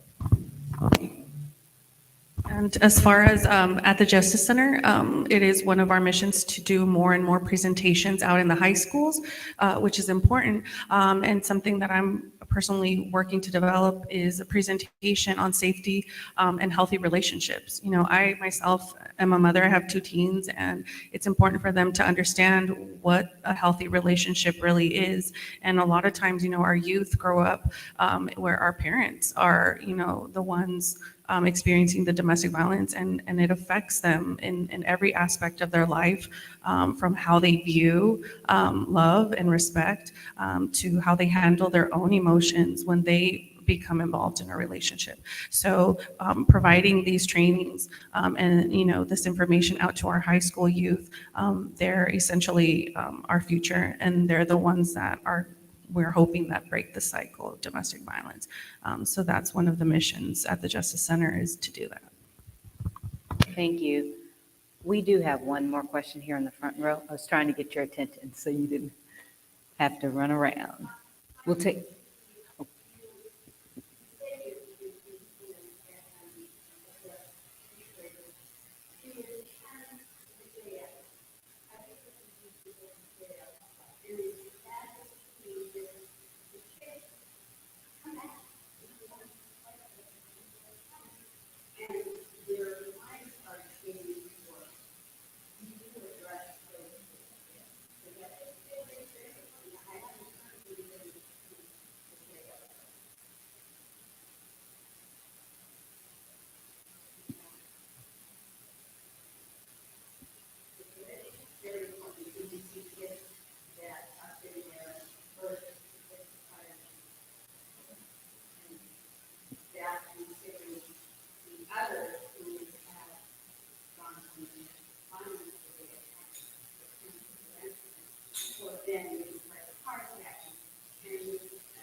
Thank you.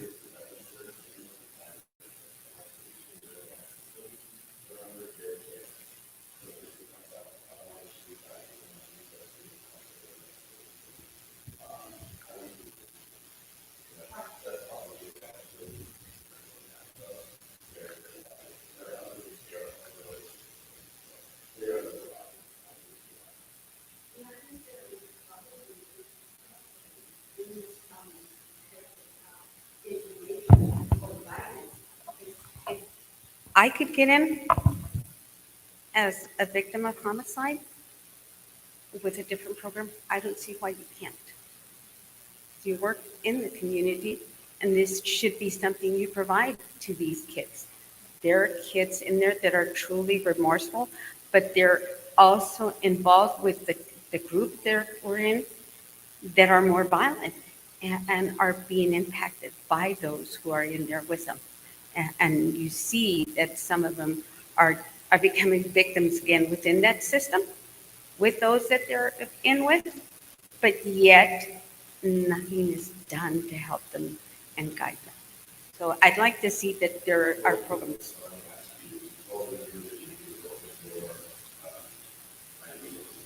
That somebody come and offer them programs that they can seek afterwards. We offer programs, but like I said, what I offer, it would be too late. But there are others that are pastors that come in, and we can only talk to them, but we don't have programs. We'd like to see programs that address those kids before they get older and commit more serious crimes.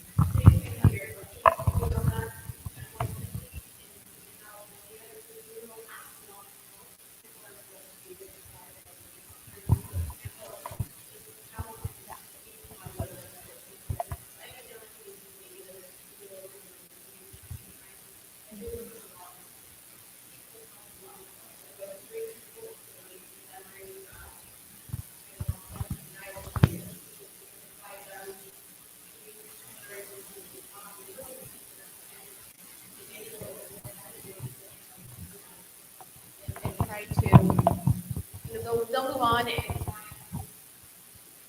they're going to go back to their peers. They're going to go back to that game community or whatever it is that they call their home base.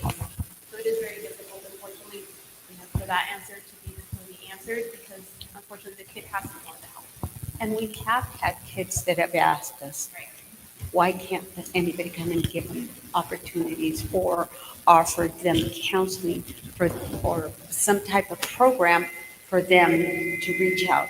Within our group, we have a boxer who offers them his facility for them to be able to walk away from whatever bad habits they have at this point. So at this point, that's all we really have other than pastors. So it would be nice to be able to say. We can talk after as well.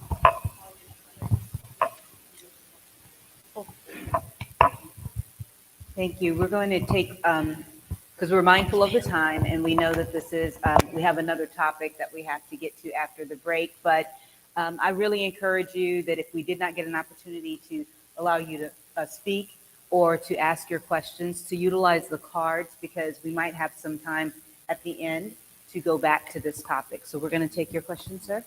First of all, this is really enriching. So thank you for everyone that has been sharing. And I really love your question as well. I'm the dean of students, at a high school. So, I deal with discipline all the time. And, we do have the opportunity to stop, a lot of the behaviors we see.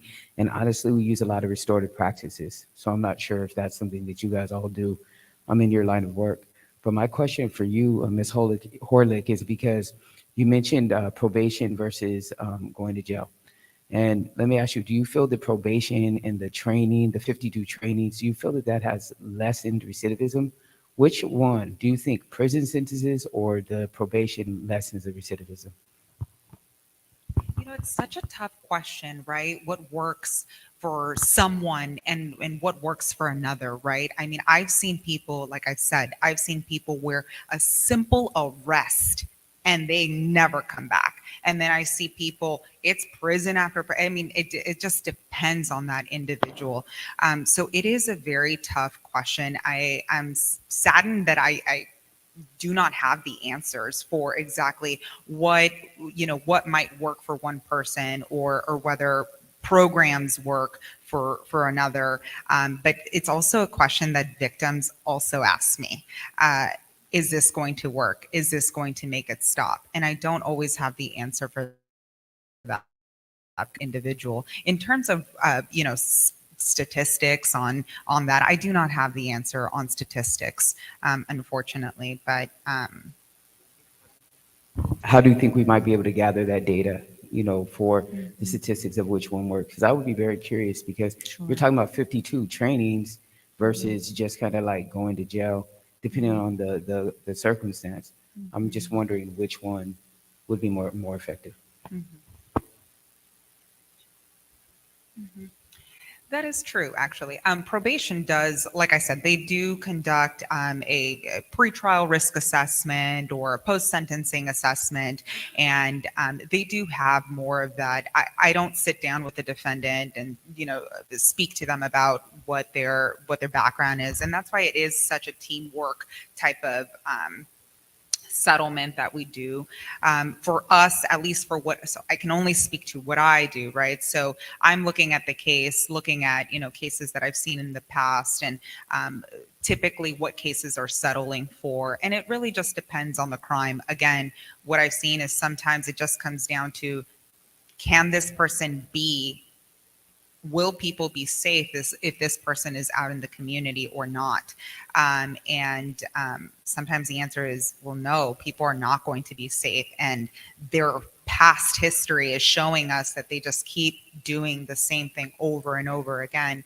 So I think it's a bigger problem. I think that question almost gets into our criminal justice system and the way that it's formatted, or what actually works, what doesn't. And for what I do, I'm working with what's already been set up, right? So I can't create another type of punishment, or another type of, I'm working within the confines of what the criminal justice system is at this time. So for us, what our options are in cases like this, it's prison, it's local jail time, it's probation, it's the 52 classes, the community, the community service hours that they do. So this is all for the defendant, right? Yeah. Which one works? Yeah. Right. The data. Yeah. And the data I don't have. Correct. Yes. Yeah. So thank you for that. I don't think I would be out of line to say that all of our panelists will be available during the break for any further conversation. I don't want to commit you guys to something, but just for a little while we're having coffee, right? But we've come to a part in our program where we have a presentation. We're going to have a poem articulated by several of my sorority sisters. You may have heard this poem. It's called Returning Faith, written by Lynette Gibson, a victim and survivor of domestic violence. So I would ask that my sorority sisters approach, and let's do this part of the program.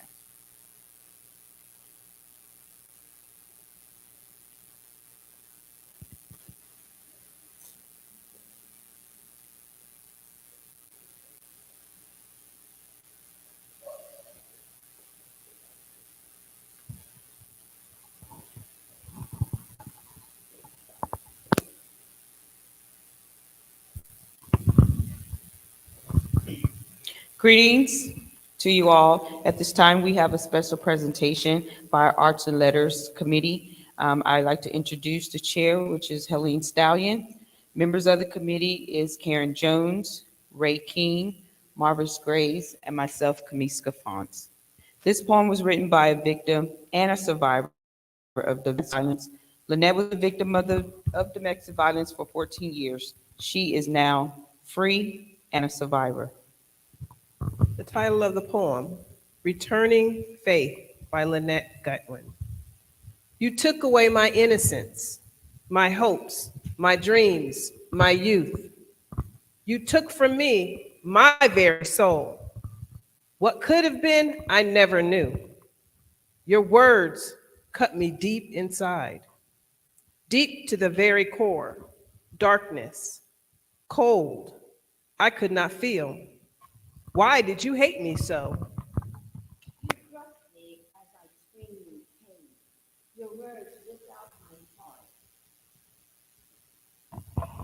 I'll start over. You crushed me as I screamed in pain. Your words ripped out my heart.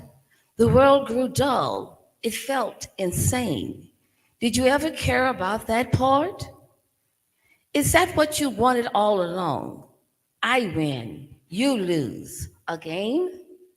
Control, submission, guilt, defeat? Yes, I still remain. It was for a child that I lived, although I rather would have died. Now I thank God for that child. Because of her, I have survived. I will live in spite of you. You no longer have a say. My life, my body, my mind, my soul, you will never again have control. Whether in this world or the next, justice will have a way. You hurt me and you almost won, but you lost, I have to say. A new dawn breaks of hope and peace, of happiness and grace. From me, these things you cannot take. My head held high, I walk by faith. And Lynette says, healing takes time. Scars will always remain, yet she is not held hostage anymore. I would like to thank you from the Arts and Arts Committee. Sorry. Thank you. Thank you.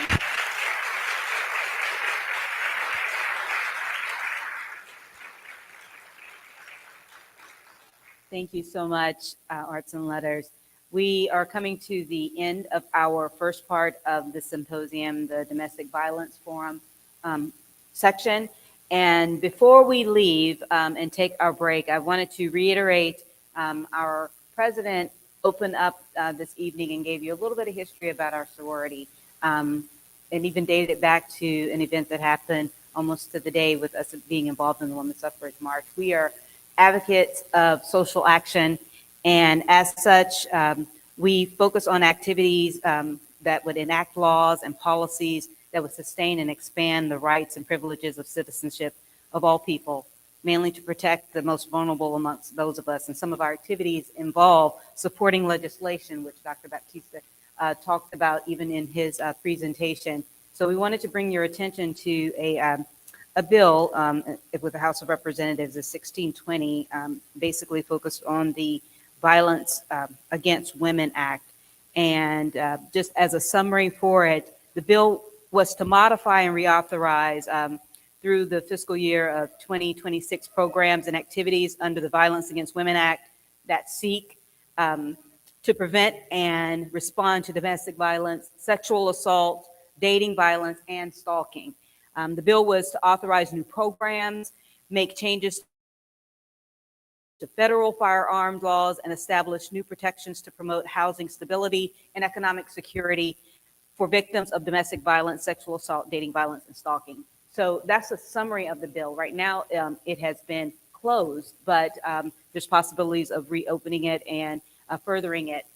And the way that we can do that is to contact our representatives here in California, as well as those that have a voice for us in Washington. So as just another, piece of information on how we need to reach out to them, we have at our access for you to the websites that you can go to find out who our representatives are. For the state of California, you can go to assembly.ca.gov. For our House of Representatives, you can go to www.house.gov. And then for the Senate, you can go to www.senate.gov. So we encourage you to join us in reaching out to those who have our voice to enact these laws and be our voice for what we want to see enacted. So if we're going to take a break right now. There are some other administrative things I can prep you with, but you've already been made aware of where the restrooms are, but all of the of refreshments will be here in the foyer. And we want to thank again our first set of panelists, Dr. Batista, Dee Campbell, who was on the video, Stephanie Horlick, Monica Villa, and of course, Jennifer Barbatini, and my favorite, Comet. If you have not met Comet, he's very calming. So we thank you for joining us on this first part of the program. Join us for some refreshments and some socialization, and we will see you back in 15 minutes. 15. And thank you.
Some will tell you that you're wrong, you do it all the wrong way.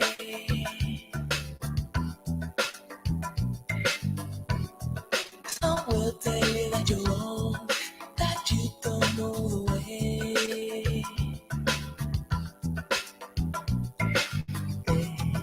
Enjoy gymnast, don't show your weakness. Don't let them bother you, no. Enjoy gymnast, don't show your weakness. Oh no, no. It's no use sitting down, don't walk around with a frown. Oh no, keep looking. It's no use sitting around with your head in your hands. Oh no, keep looking. Oh, la, la,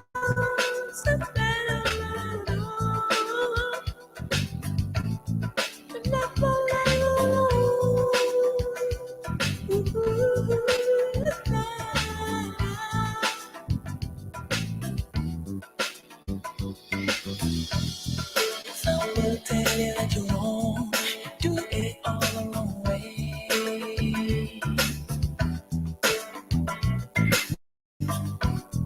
Some will tell you that you're wrong, that you don't know the way.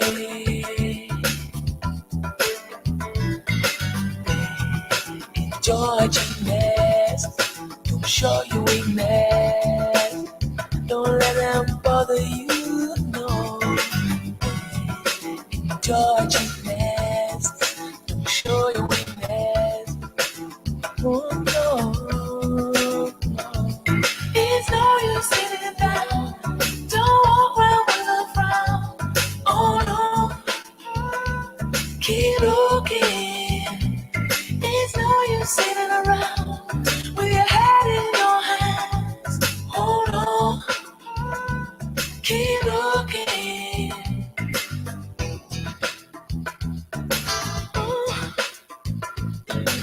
Oh, keep looking.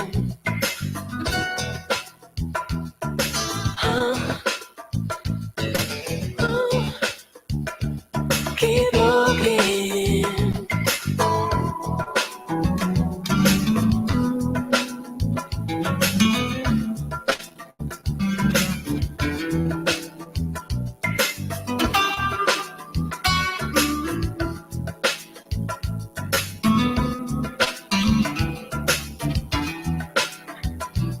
Don't lay awake at night thinking about your worries, thinking about your problems. Don't lay awake at night thinking about your worries. Keep looking. Don't lay awake at night thinking about your problems. about your trouble. Don't lay awake at night thinking about your problems. Keep looking.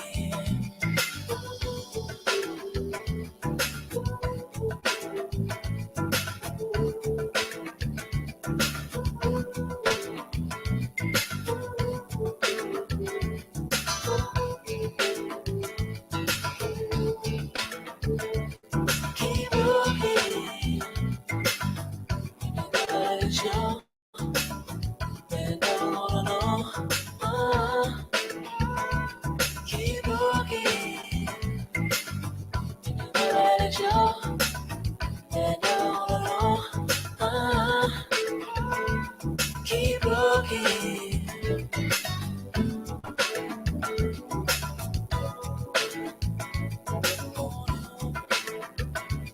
Keep looking.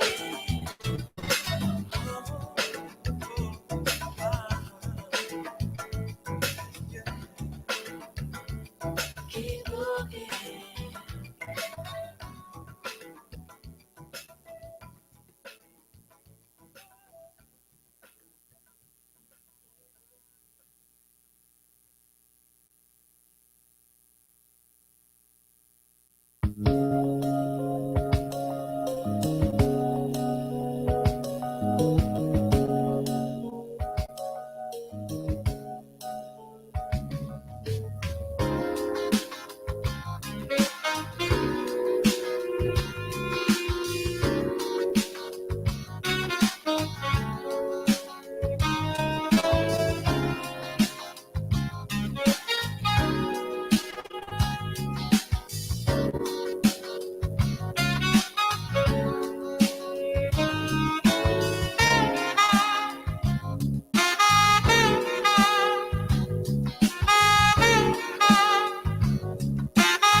Audio check, audio check.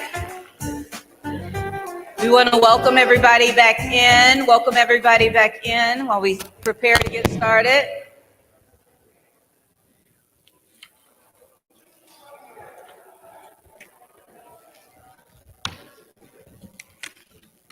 We did build in a 5-minute grace period. We hope that you guys enjoyed the fellowship, that you were able to get. We did build in a 5-minute grace period. Oh. Am I getting an echo? We hope that you guys enjoyed the fellowship, that you were able to get. We did build in a 5-minute grace period. Oh. Am I getting an echo? We hope that you guys enjoyed the fellowship, that you were able to get. We did build in a 5-minute grace period. Am I getting an echo? Am I doing the repeat? Just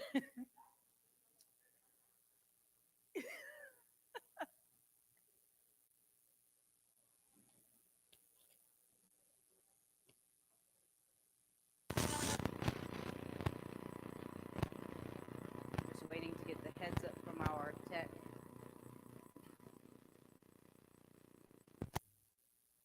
We're ready? Okay. Welcome, welcome, welcome back. We once again thank you so much for those of you who were here with us in our first session talking about domestic violence. We're going to try to shift gears. We gave you a little break to sort of, sometimes it takes a little moment for our brains to shift gears for the different topics. And we're going to now start approaching a, you need me? Okay, hold on. Pause.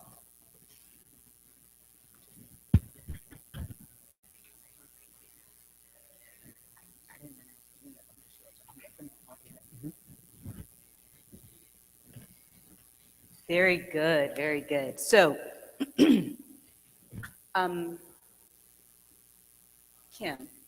are you aware of any additional dignitaries that might have approached you during the break that we didn't announce earlier? I'm just asking. No? Okay, thank you. I just wanted to make sure that we did acknowledge anyone that might have joined us. We did not in the beginning, and we hope that you got a chance to visit our booths and tables on the outside. So I did want to acknowledge that we do have the Ventura County Public Health joining us today, as well as the Oxnard Police Department. You've seen several of them here, even in uniform. Detective Myra Gonzalez is definitely one of our points of contact there. We have also, I think Toshiba is here from the Lighthouse for Women, or she was earlier. Okay, but we want to make sure that everyone takes advantage of all of the resources that we have here, like I said, right in our own home community.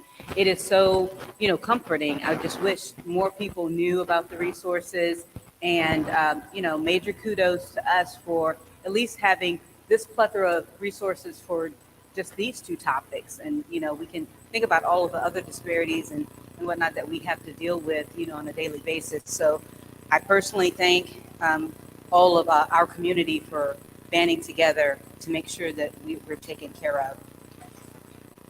We want to also remind you of our comfort staff that are on site here to support us. Perhaps some of you engaged with them during the break, but I'm going to once again call your names, and if you could just raise your hand before we start the session. Deline Walker.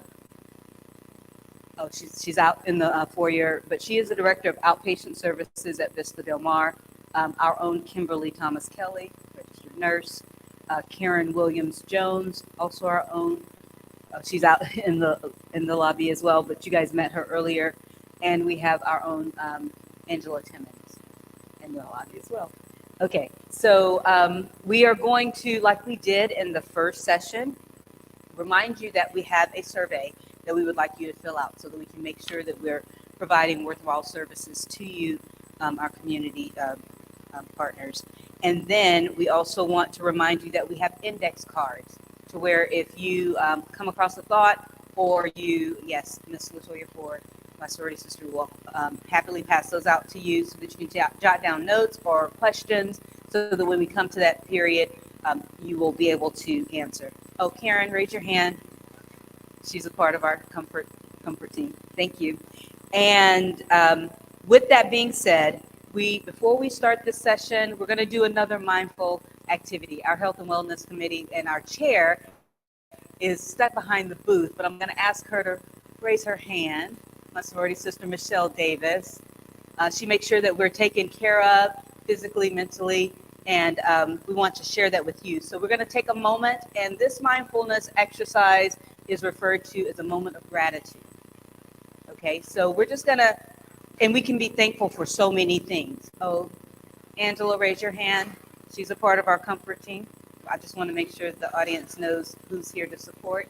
But we're going to take a moment, and we're just going to think of something that we're grateful for. Okay, let's make it specific. All right, so I was so grateful for this morning when my sorority sister, Marty Reynolds, gave me a welcoming hug and paid me a compliment. So when you think of your moment of gratitude, think of something specific. So I'm going to give you about 15 seconds. It helps if you write it down, or you might want to text it to the person or text it to yourself. But we're going to take 15 seconds and do that moment of gratitude.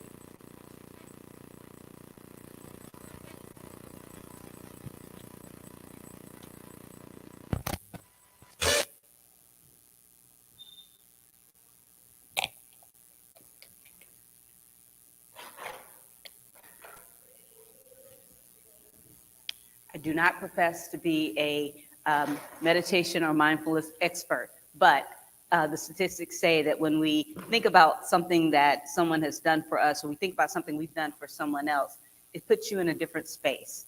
And if nothing else, it makes you happy or it makes you smile. So with that, I would like to turn this over to my sorority sister, Cynthia Gonzalez, who is going to introduce this next very sensitive topic. And like I said, we do have comfort staff on hand for you and several resources in this room. So I feel that we are in very good hands.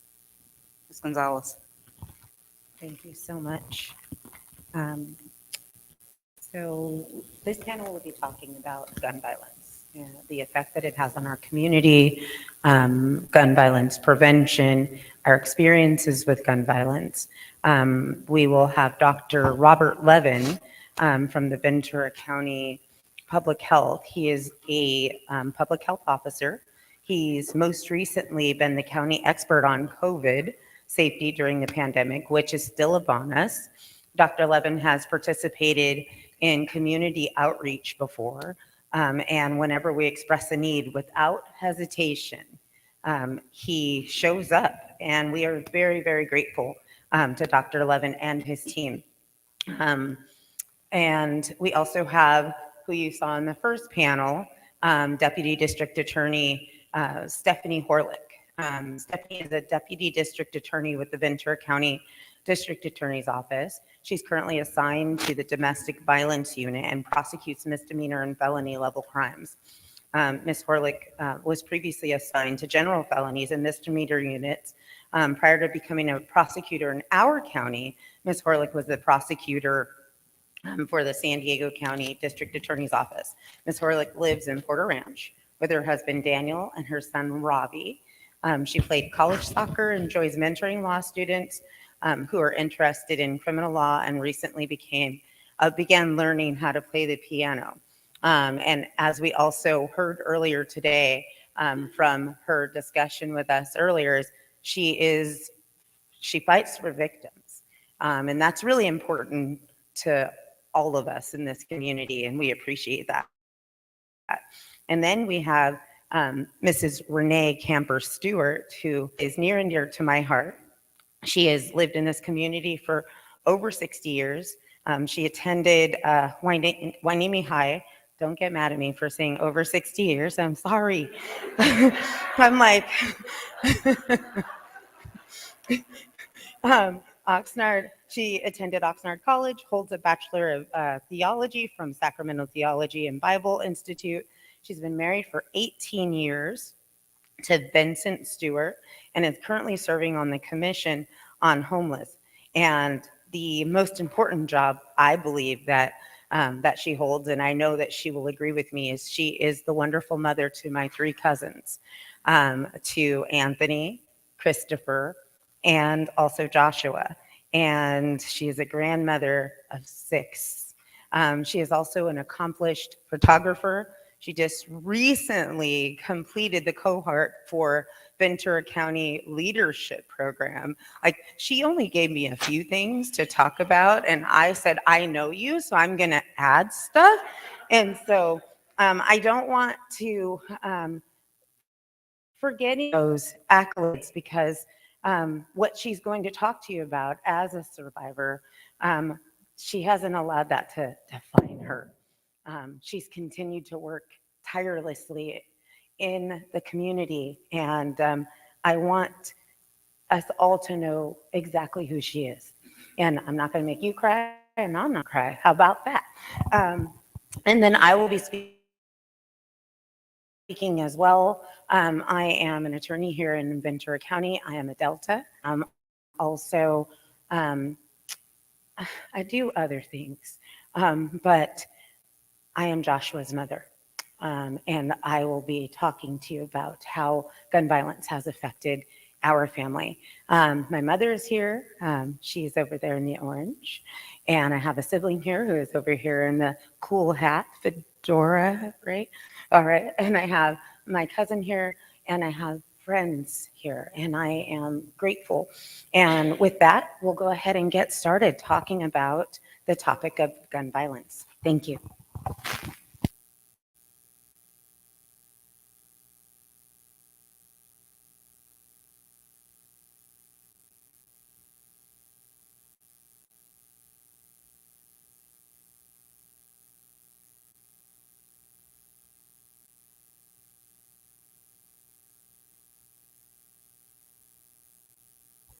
So I forgot that we are also going to include a video from our Attorney General, Mr. Bonta. He couldn't be here with us today. However, he wanted us to know that gun violence prevention is near and dear to his heart and to the state of California, and wants us to know that what they are doing to keep our communities safe from gun violence. So we'll start with that video. Hello, Ventura County Alumna Chapter of Delta Sigma Theta. California Attorney General Rob Bonta here. Thank you for inviting me to speak to you during today's Stop the Violence Symposium. I'd also like to thank you for your work raising awareness about violence in all of its forms, from domestic and family violence to gun violence. As we all know, gun violence is an epidemic in our country. Last year, over 45,000 Americans had their lives cut short by guns. Hundreds of thousands more have learned to live with a disability or learned to live without a loved one. Here in California, the state routinely ranked #1 for gun safety. Even we are not immune to gun violence. Less than 2 months ago, we experienced 4 mass shootings in the span of 1 week. That needs to change. Here at the Department of Justice, we are working to prevent these tragedies, seizing illegally possessed firearms from dangerous individuals, holding ghost gun manufacturers accountable, establishing the DOJ's Office of Gun Violence Prevention. We enforce California's laws because they work. Californians' firearm death rate is 37% lower than the national average, and that rate keeps going down. Since we began passing firearm laws in the 1990s, California's mortality rate has fallen by more than half. Just by virtue of living in this great state, you are 25% less likely to die in a mass shooting than the average American. It's a start, but we can still do more. As long as gun violence persists in our streets, in our schools, in our homes, our work continues. But we can't do it alone. We need to work together. I hope you all will join us in this fight. And I want you to know that your Attorney General stands with you each and every step of the way. Thank you, and enjoy the rest of today's symposium.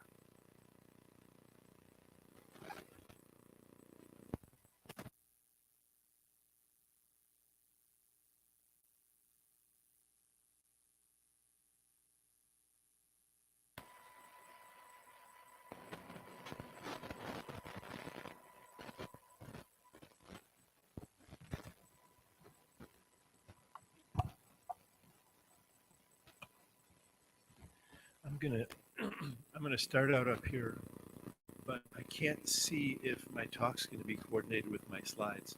So I may wind up sitting with you in the audience so that I can do that. I'm serious. My name is Dr. Robert Levin. I'm your county health officer from the Public Health Department. I'm honored that you asked me to speak here today. This is a beautiful church. I'm going to briefly present a few statistics that touch on the impact that gun violence has on us, and to the degree that we know it, on Black lives.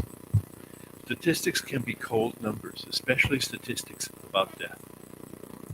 Every number in a statistic, whether it's dozens or just one, is a unique life, a valuable life, a terrible loss, a tragedy to a family. Nationwide, the Black community is the most disproportionate victim of gun violence. First slide. 13.6% of the United States population is Black. 6.5% of California's population is Black. 2.2% of Ventura County residents are Black. That doesn't sound like a big number, does it? There are 842,000 residents in Ventura County. 18,524 of them are Black. That does sound like a big number. That's twice as big as Ojai. The column on the left in orange shows that there were 42 deaths from gun violence, from firearm injuries, I should say, in Ventura County last year, 2022. There were 102 visits to the emergency room from gun violence. That means more people could have died that were shot. 42 of those people were sent directly to a medical examiner's office, but a number of them did go through the ER, so not all of those 102 people were in addition to that 42. Next slide, please. These columns represent the percent of all deaths related to firearms in 2020. All deaths include cancers, heart attacks, auto accidents, and a common theme among those three things I just mentioned, I could have mentioned 40 others, is they're all preventable, really. There were 1.4% of all of the deaths in the United States in 2020 were due to firearm injuries. 1.4%. That's a staggering amount. The seventh leading cause of death in the United States is diabetes at 3%. The eighth is influenza and pneumonia, 2%. And the ninth is kidney disease at 1.8%. Why is gun violence ranking with those illnesses? In California, remember, US was 1.4%. The percent of all deaths related to firearms in California, 1.1%. And in Ventura County, 0.6%. Next slide, please. We had 7,040 people die in Ventura County of all causes in 2020. You can see on this graph that the orange bar at the bottom, 42 deaths from firearms again, and that larger blue bar of 7,000. But why is that orange bar even visible? Next slide, please. Not all firearm deaths are what we call homicides. The bar on the left, the orange bar, is intentional self-harm. They're suicides. Followed by the bar in the middle, which are the assault or homicide that we saw in Ventura County last year. And in these graphs, discount the pink bar in that those are unknown, and further research needs to be done to see which of those two other bars they sort into. Next slide, please. This graph shows the firearm deaths in Ventura County by zip code. The gray bar represents the proportion of Ventura County that lives in that zip code. The orange bar represents the number of firearm deaths that have occurred in that zip code. Wherever you see the orange bar extending out beyond the gray bar, that means that is a zip code where there's a disproportionate amount of firearm deaths for the population. And the counties that are most stricken, and the zip codes, I should say, are 93030 Oxnard, 93063 Simi Valley, 93001 Ventura, 93035 Oxnard, 93041 Port Hueneme, and 93023 Ojai.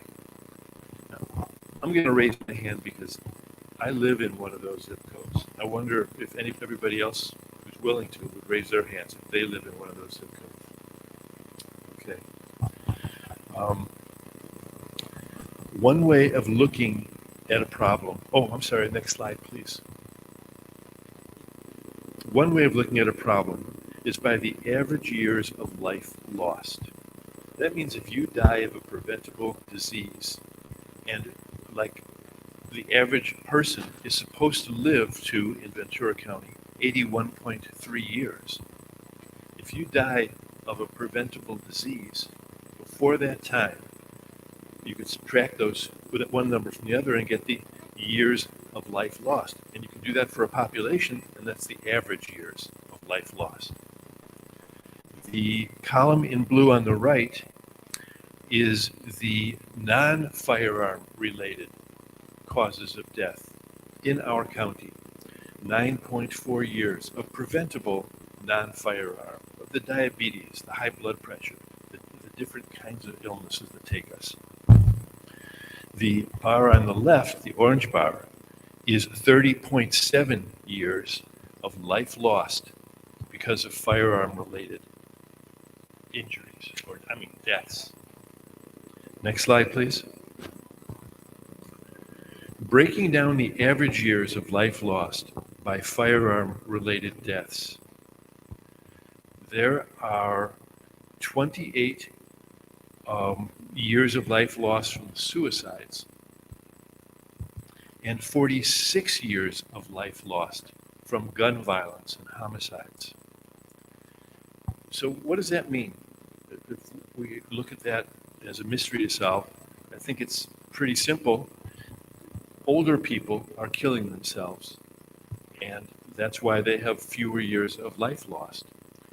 But look at the number of years of life lost from gun violence, from homicides. That's 46 years of life lost. Younger people in general are the victims. Next slide, please. Next and last slide, incidentally. Here we see firearm-related deaths broken down by suicide in orange, and by homicide in the blue, and by race. The bar on the far right, well, not far right, but the bar on the right, the big bar, is for white people. And you can see that white people, when it comes to guns, die much more from self-inflicted wounds, from suicide using guns, than from being shot by somebody else. The two of the bars to the left show Latinos and Black Americans.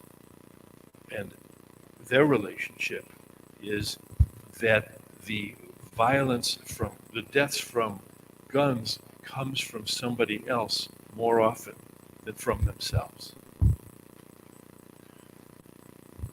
Thanks very much for letting me present this information to you today. I appreciate it.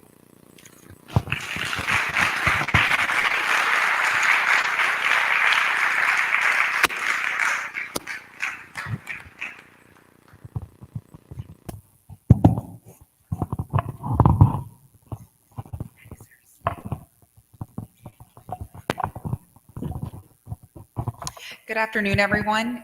For those of you who were here in the morning, again, as a reminder, my name is Stephanie Horlick. For those of you who are new or just came in, my name is Stephanie Horlick. I'm a Deputy District Attorney. I work as a prosecutor at the Ventura County District Attorney's Office. I am currently assigned to the Domestic Violence Unit. In the Domestic Violence Unit, we prosecute domestic violence, and it's a big umbrella of different crimes that can occur in domestic violence incidents, and then also child abuse cases. As I was listening to the data provided by Dr. Levin, I was thinking about that gun violence is unique in that it touches every single one of our units at the district attorney's office. So it can happen in gang cases, homicide cases, domestic violence, our general felonies where there's a felon in possession of a gun, narcotics unit, our sex assault unit. So that's unique in that it's not you're not going to find domestic violence in every single one of these units, but you will find gun violence in every single one of these units that we have. So that's something that's as I didn't think of that until I heard Dr. Levin speaking.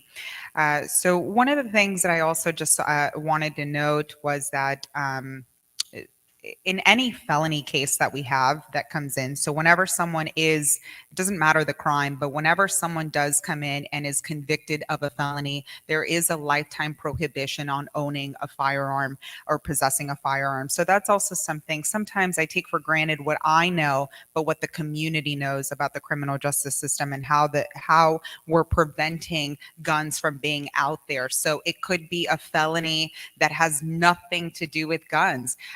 Maybe the defendant has never even owned a gun. Doesn't matter. There's a lifetime prohibition on that person from owning, receiving, having a firearm. So just some bit of information on that. As it relates to gun violence and domestic, I'll only touch on domestic violence because that is my area of specialization at this time. But we do see that not in every single case, but in cases that I get where there is gun violence, of course, we take it very seriously and we're reviewing to see, okay, what type of charges can we charge against this? Did the person threaten verbally with the gun? So that's one type of crime. Did they physically do something with that gun? Did they point it at the person, or did they actually utilize the gun? And so there's different crimes that go along with this, with the possession of the gun, and not every single crime looks the same when there's a gun present. Another tool that we have in the criminal justice system is called a GVRO, a gun violence restraining order.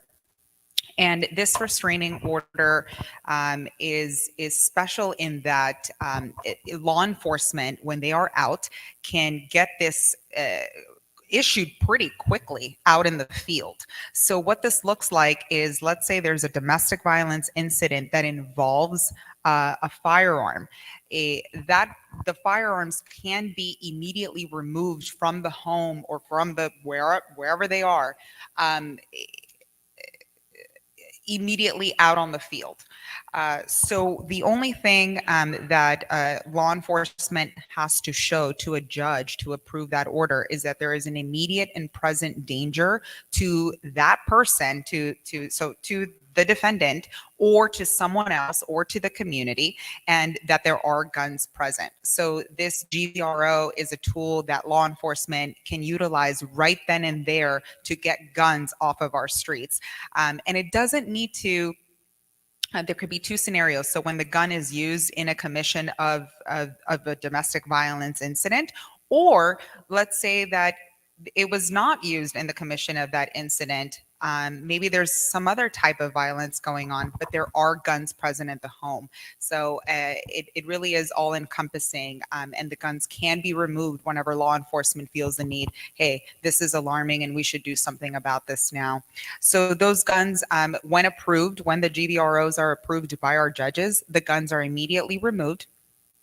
for a period of 21 days. And if law enforcement would like to extend that time, they can do so. There's a hearing for that, and it will be extended for 5 years, depending on what happens at that hearing. That's a tool that law enforcement utilizes. And in fact, our office is just this summer, and we try to go out as frequently as we can. But this summer, I will be, and a couple of my colleagues will be going out to law enforcement agencies to talk about GVROs so that they can be more frequently utilized if they're not being utilized already, but more frequently utilized. So just to share more information with law enforcement. Just taking a look at my notes and see if there was anything that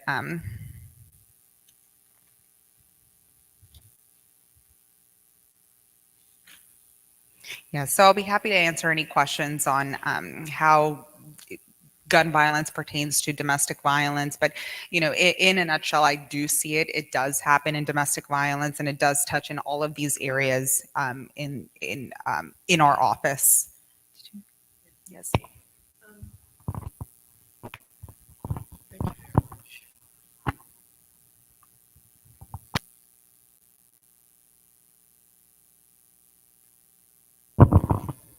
Even in our county, that we are experiencing more domestic violence and suicide. I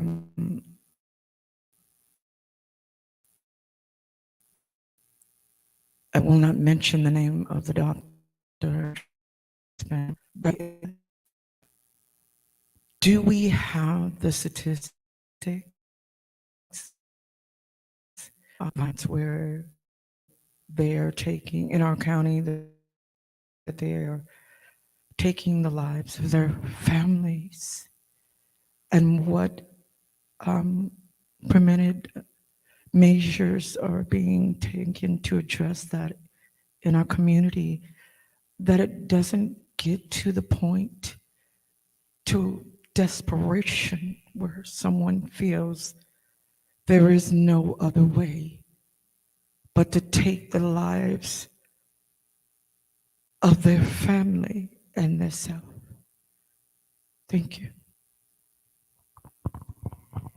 Yeah, thank you for that question. As far as numbers go, I unfortunately do not have numbers on how frequently it's happening, but being boots on the ground, and you know, our law enforcement and seeing it happen in the courtroom, it is happening every day. There is some, you know, domestic violence is happening every day. Less frequently am I seeing, and this is not to say that it's not happening as much, but my caseload, there are thankfully not that many cases involving guns, thankfully, in my caseload. Doesn't mean that it's not growing, or it's just in my very, you know, in my small world of what I do. So that's a good thing, that we're not seeing. I'm not seeing in the time that I've done DV, I'm not seeing, hey, this is becoming more, or this is less. It's kind of plateaued, stayed about the same. So, you know, I'm not sure if that's answering exactly your question. Preventative measures. Yes. Right. Right. So as far as preventative measures, again, it goes to, you know, we utilize the law. What does the law allow us to do? And so for felony cases, now, in felony cases, if you're convicted of a felony, lifetime prohibition. But if it's a misdemeanor, or involving, or, you know, any other case involving a gun, there is still this prohibition from the court. So, so we utilize the law in that way in removing those guns. And also with the gun violence restraining orders, same thing. We're utilizing whatever we're given to remove these guns from the situation immediately as it's happening, right then and there, instead of having to wait for, you know, someone to be convicted and now they don't have the guns. No, we can utilize this this order right then and there to remove them and I was speaking to law enforcement actually earlier today, and they had mentioned that in order for them to get those guns back, if they wanted to get those guns back, they'd have to go through DOJ to receive them. So it is, and again, petition again as to why they need those, or whatever the process is. Oh, yes. Okay. So I'm receiving a note that we'll hold the questions till the end and get to that.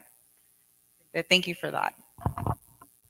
Thank you very much. And I think it was unfair to ask the question because I think someone should have been here to represent the mental health aspect of it, and they may have been able to have an answer. I apologize.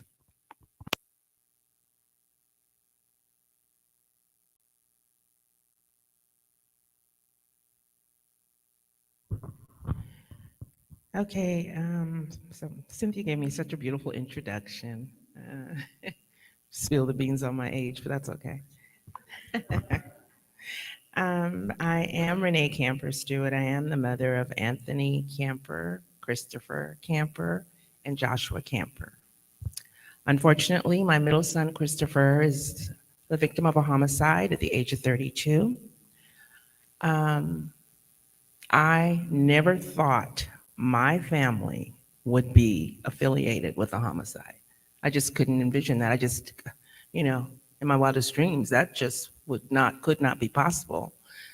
And after hearing the data from Dr. Levine, I just thought, wow, I'm in that group. And it's very sobering.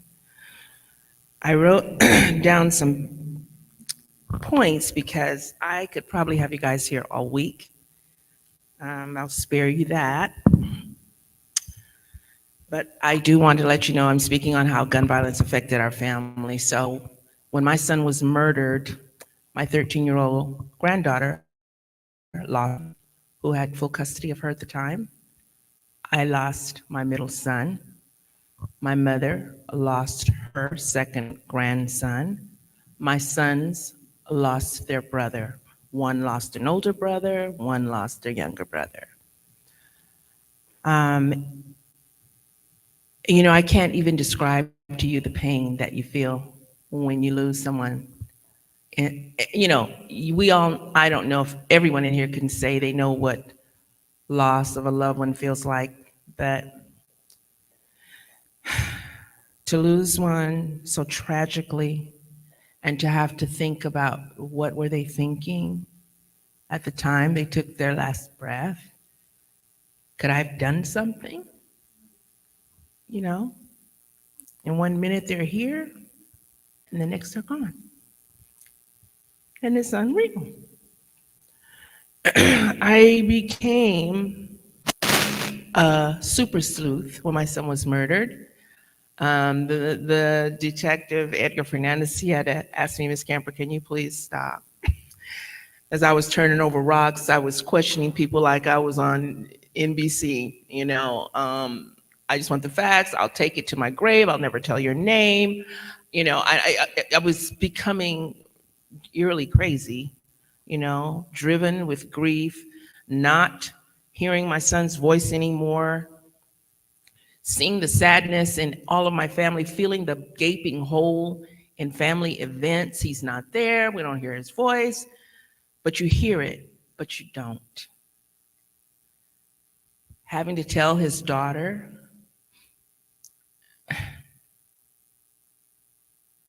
and her running out of the hospital saying she wanted to die and go be with him. You don't forget things like that. They just don't leave your memory, You just don't think that, you don't think you're going to be picking out a coffin for your child. Your child should be picking out a coffin for you.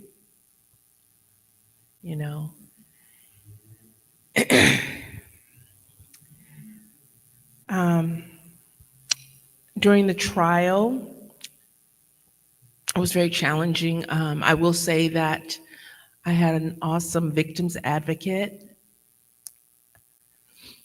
I know that I can pick up the phone even today and talk to her, I don't know. I don't have the answers. I just know that the pain I feel from losing my son to gun violence is worse than anything I have ever felt or could ever imagine. You have no idea the pain that goes with losing a child in that manner. And all I could think of is, why wasn't I there to throw myself in front of him? Why couldn't I be the one to take the bullet? Why did it have to be him? Why did my granddaughter have to lose her father at 13? It's not fair. It's not fair, you know? That my son's murder basically divided our community. Their fathers were friends in high school. It was horrible. I spent hours in parking lots crying because I just cried so much. I cried 24/7, day in, day out, just crying. I've cried so much till I didn't have any more tears. I was still crying, but no tears were coming. I wish it on no one. I wish this on no one. It'll be 7 years this June. It feels like it was this morning. And all I can tell you is that mine and my family's lives have changed forever. And they will never, ever be the same. I put his hat in a bag so I could smell him sometimes. Sounds crazy, but it's a little bit of comfort for me to hear. He left me a song. He wrote me a song. So I get to hear him say he loves me, and I'm very grateful for that. I don't know what else to say, except that it's a very horrible feeling, and I wish it on no one. Justice was served. My son's murderer was sentenced to life without parole, but I have gotten to a place now where I can pray for him. And I never thought I'd be like that, because I'm like, no, I can't. I'm betraying him. But you know what? Ultimately, forgiveness has to be. We have to forgive, but it took me a long time. And I had to say, God, can you forgive him until I can? But he's working with me. Thank you.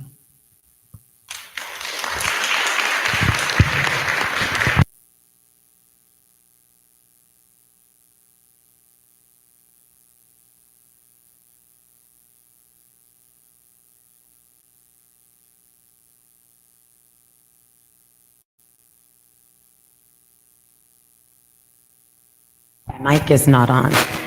It is now on. Okay. So as you know, my name is Cynthia Gonzalez. My son's name is Joshua Van. And on February 17th, 2014, is it too loud? Do I need a different mic?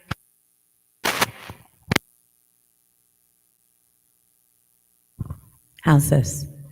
Okay.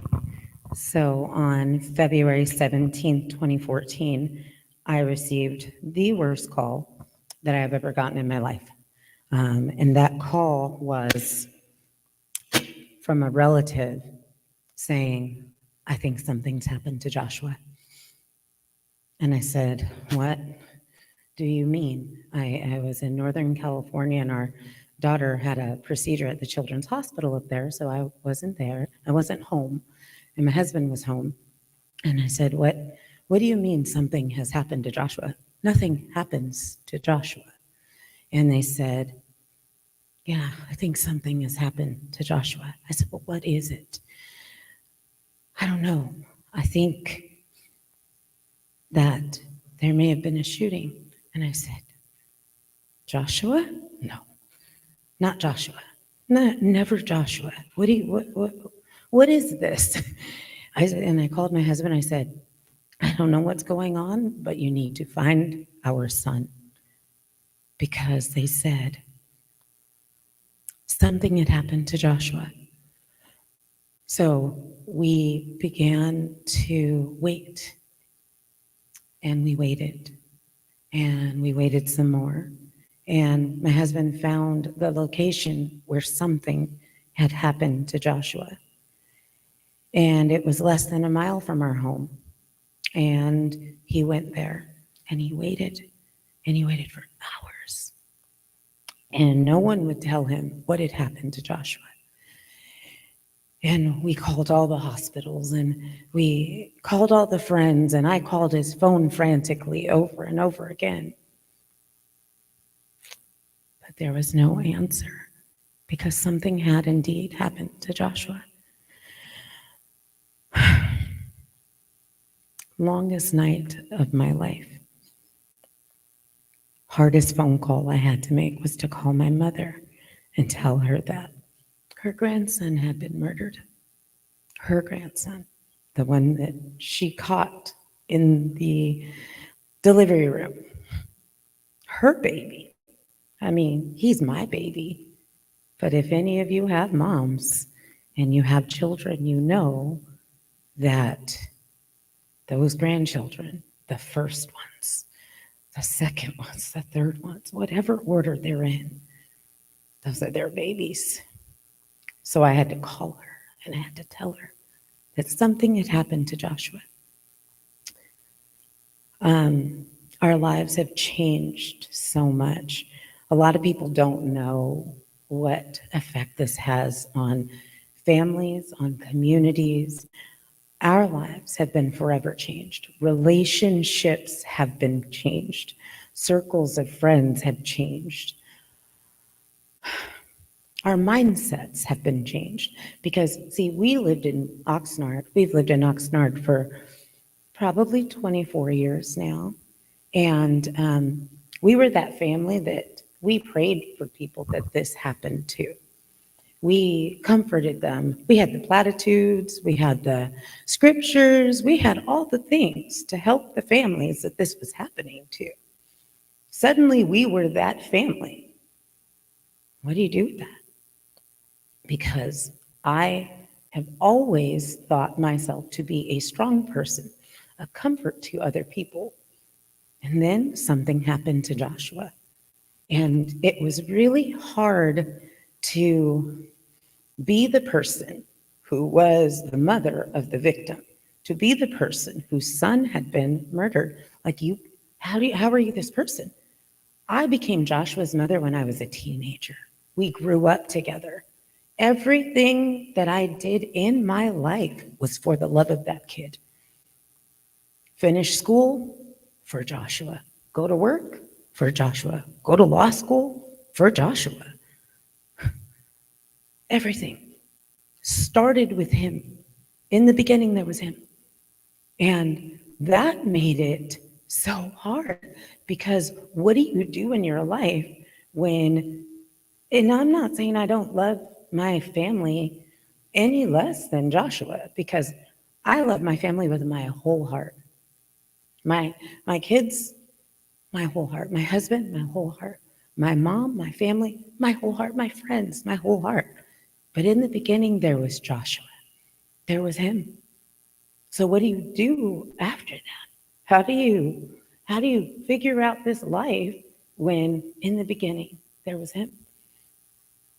Well, I went to work. I went to work in our community. I went to work harassing our poor city council, told them we needed cameras in Oxnard in the high crime areas every single Tuesday for 2 years. And I had stopped for a minute, then my cousin Christopher was murdered. And I thought, less than 1,000 yards from Joshua? I'm not doing it right. I need to do more. I need to continue to do more. And I did what I know how to do. I know how to research. I know how to look at other areas. I know how to Get information and bring it, not just be a hysterical mom who walks into city council and says, do something. It was do something because this is the data that requires you to do it. This is the data that will help us help our community. This is the data that may help mothers stop bearing their sons. This is what this will do. And then someone listened, and we got cameras. And those cameras have helped deter people from committing these types of crimes. It has helped them to prosecute people who are committing these types of crimes. And I am grateful. Now, it was too late for Joshua. It was too late for Chris. But there are so many that it won't be too late for. We have Join the Deltas who do so much in our community, social action, so many different and wonderful and amazing things to help our community. Do that. Okay, I'm going to do that. Continue to help people because, see, Joshua told me a few months before he died that his favorite thing about me was that I help people. And he says, Mom, you have a gift of service. I said, what do you want, child? How can I serve you? Because Joshua and I, we grew up together. I held him and I rocked him as I went to school. I sat with him. He rode in the car with me in the carpool lane as I drove to Costa Mesa for law school. He sat under my desk as I worked. So we grew up together. And I said, what do you want? He says, nothing. He says, you know, Mom, I really struggled with growing up in our house because you were always giving my stuff away. And you were always inviting everybody on all of our vacations, and you were had people living at our house. He says, Mom, that was so hard for me. I said, why was it hard for you? He says, it wasn't that I didn't have enough, but I knew I could have more.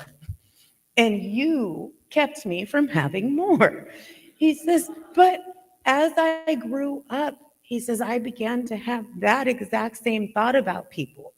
What can I give them?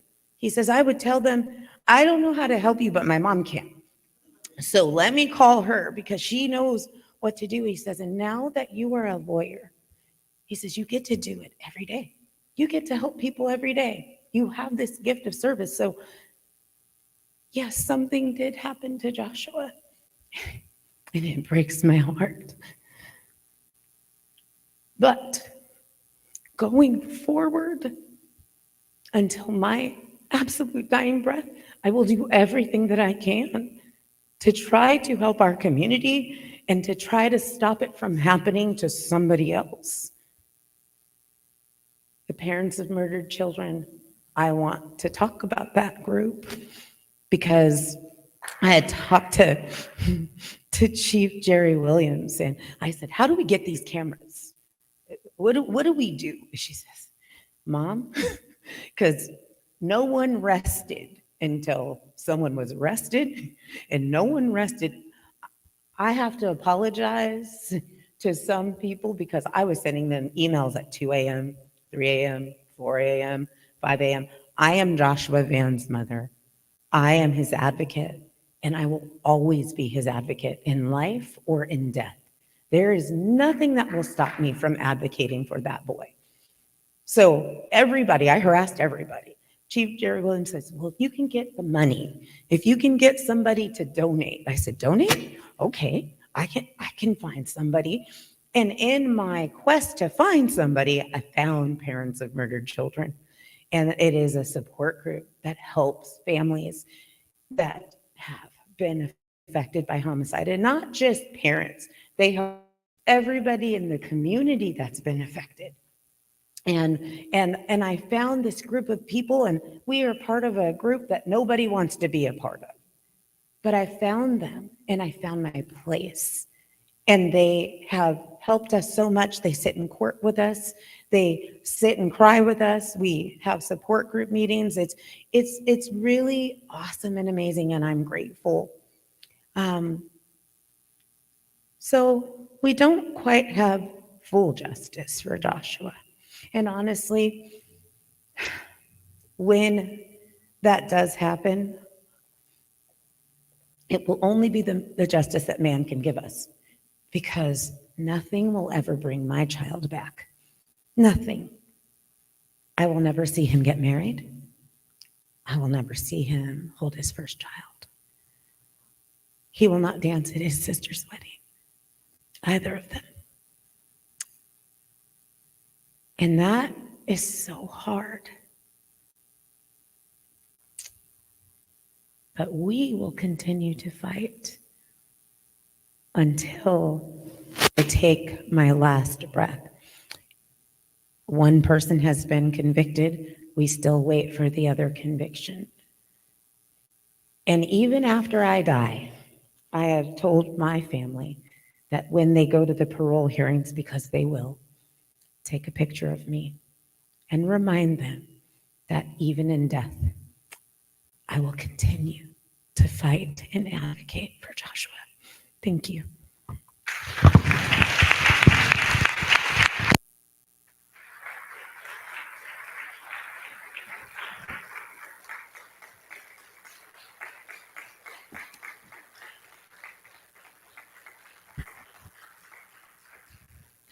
So, yes, indeed. Thank you so much for being strong advocates and sharing your personal stories. Thank you, Dr. Levin. Thank you, District Attorney, for giving us and starting us off with some of the daunting, once again, statistics.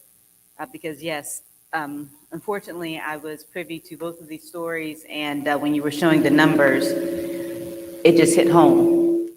Because for all of us that have been impacted by either domestic violence or gun violence, you see yourself in those numbers, and it becomes real when you start seeing statistics shown right before you. So I'm so thankful that you had the strength to share that with us. We come to the point in our program for this part of gun violence to open up the floor for question and answers.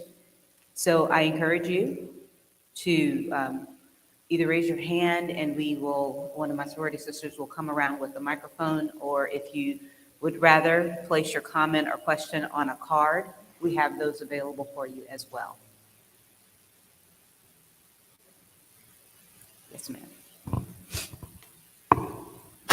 Just a quick question on the felony not being able to own a gun. Is that a state or federal?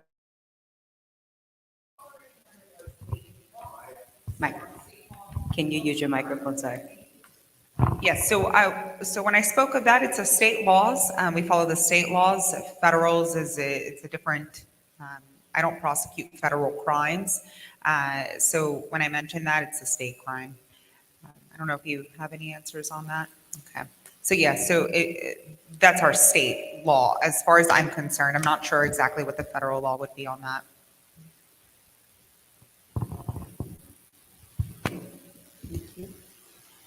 Are there any more questions or comments from the, yes? Someone's coming around for you, thank you. One of the things, you guys broke my heart. One of the things that I think is interesting, and when you think about domestic violence, the lack of education, accountability, peace, and what you see from the people that they're not the victims, but I don't want to call them defendants, but the perpetrators. And when we cross over and we think about then gun violence, Renee and Cynthia talked about how their sons were killed. And it's like a base root that starts with it. And I always say it's in the home, and I don't like to blame the parents, but our mindset of how we see domestic violence and gun violence, which kind of sometimes go hand in hand. I think that gun violence, there should be a prevention, meaning that there need to be stiffer laws where people don't have access to guns. And one of the things that, and doing part of my research, that really disturbed me is that we support and we like the Walmarts, the Amazons, and the easy accessibility of people being able to get guns. And so I'm an advocate of removing the guns, not the Second Amendment so much, going against the Second Amendment, but people being properly trained and people being able to have mental health problems, as you mentioned. Um, that a lot of times when we think about gun violence, domestic violence, it has a lot to do with people's mindsets. So I think that people should go back to their communities in your homes and start advocating for stronger penalties. Oh, and I have to say, I'm not representing any other organization. This is just Regina talking. Making people more accountable and more awareness of the impacts of gun violence and domestic violence. I think that children or people repeat what they see, and that's when it comes true to life. That was my comment. Thank you for that. I had another question in the back. Thank you. Thank you. First, I want to say thank you for being so vulnerable and sharing your stories. I kind of know how hard it is. I actually survived the borderline shooting back in 2018. And I think it's definitely, obviously, a difficult topic to talk about. And I think as someone who survived it, or as people who are affected by it, we see it through such a different lens than the general public ever will be able to. My mom's here with me today, so also as a parent, they see it through something completely different. But Dr. Levin, you might even be able to answer this, but in our county, what are we doing? What can we doing? My personal passion is for people who either survived a mass shooting or are affected by it, more services in place, because I think something that we kind of hold to our hearts is years go by and we get forgotten about, and we can't have that. And it also can take many years for people to seek services and therapy after. I'm someone who, honestly, I have not taken advantage of it yet. I don't feel that I need it, but maybe 2 years down the road, or in 1 year when the 5th anniversary hits, where can I go if I need it? I think our county needs to do something, and I am not really aware, other than we take care of our people in the immediate aftermath, but what happens years later? And I just want to know if you have any information on that, or what you think we can do or should do. I don't have any information on that. I recognize the need that you're talking about. There's no question about it. I would hope that those services are already in place in terms of our having a behavioral health department, and there are many psychologists and psychiatrists in our county. I don't know, though, that those, or if those services are free for victims of violence. Are you aware of whether such services are available for free?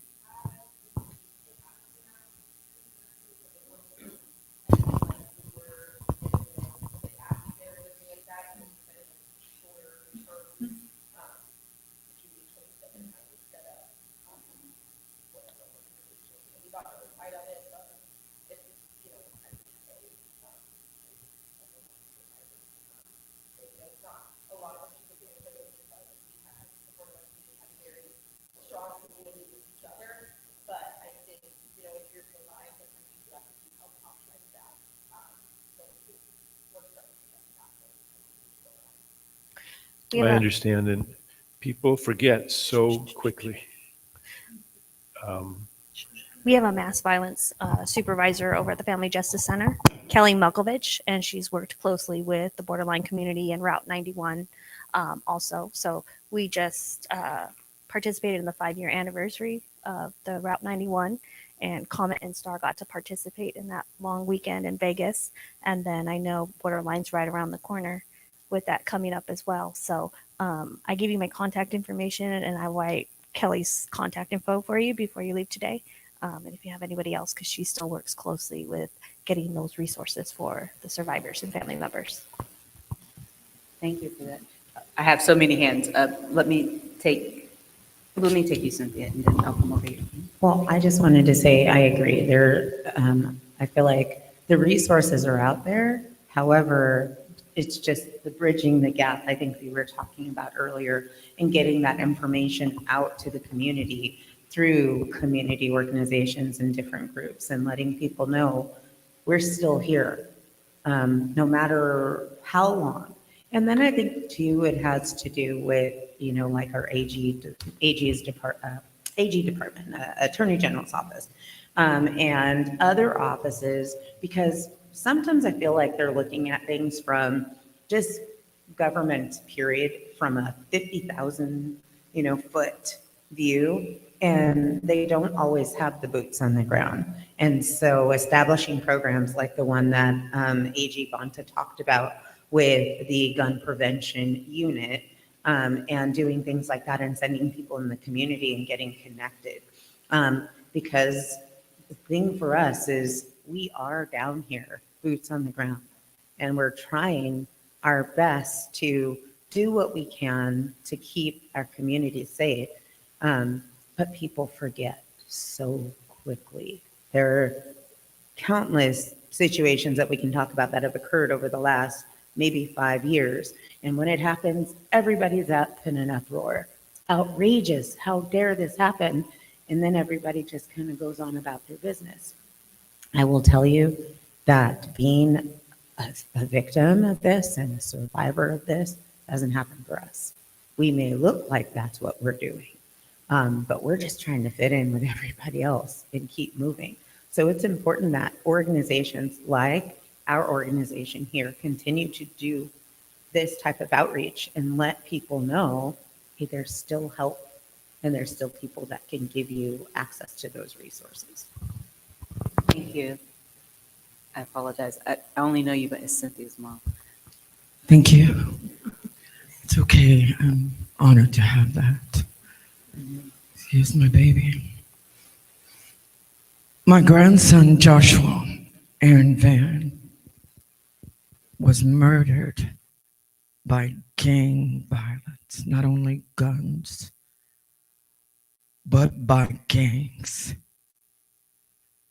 You see, I was born and raised in Ventura. Never knew what a gang was. It was okay to leave your doors open. It's okay to be outside at nighttime, the street lights on. No one controlled your block.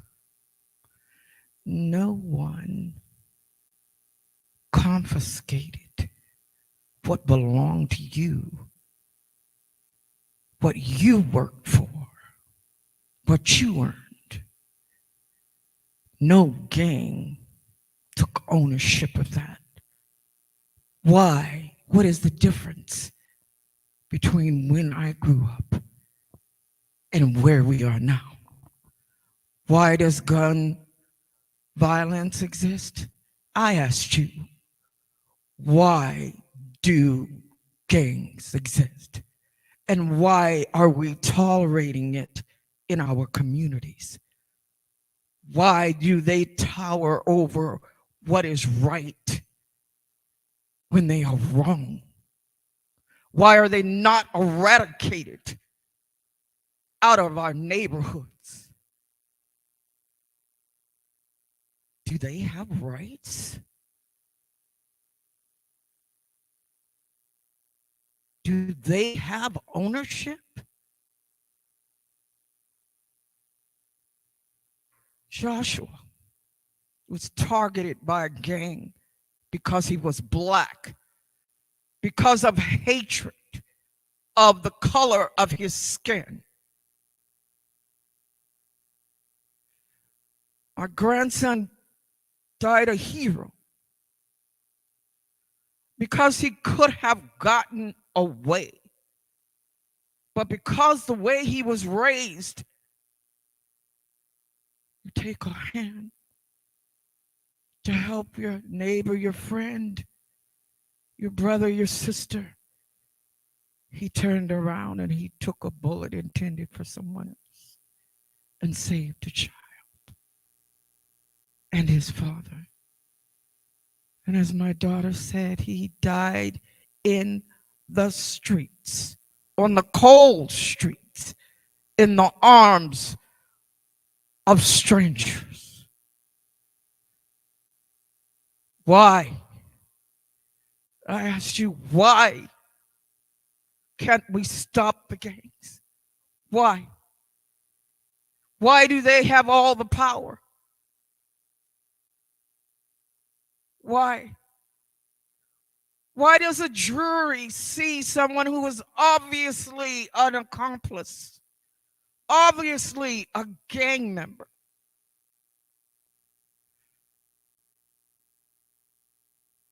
Why? Why? What can we do? So they don't have the power. We have the power. Through God, we have the power. God, help us to take our rightful place and take back our neighborhoods and our communities. Thank you. Thank you. Thank you. Thank you.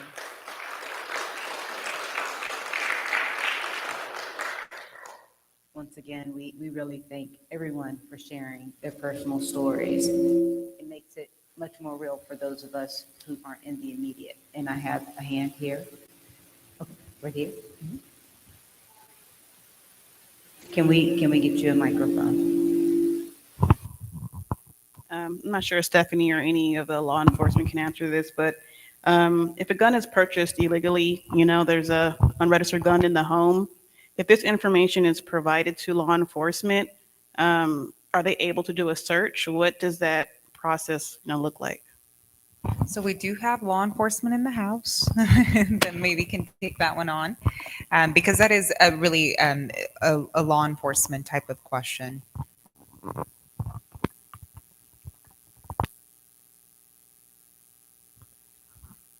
Hi, I'm Detective Morales, and I'm with the Ocean Police Department. It is difficult when somebody calls and says, there's drugs at this house, there's guns at this house. It's not just making that report. There's a lot of work that's involved in order to get to that gun or to those drugs.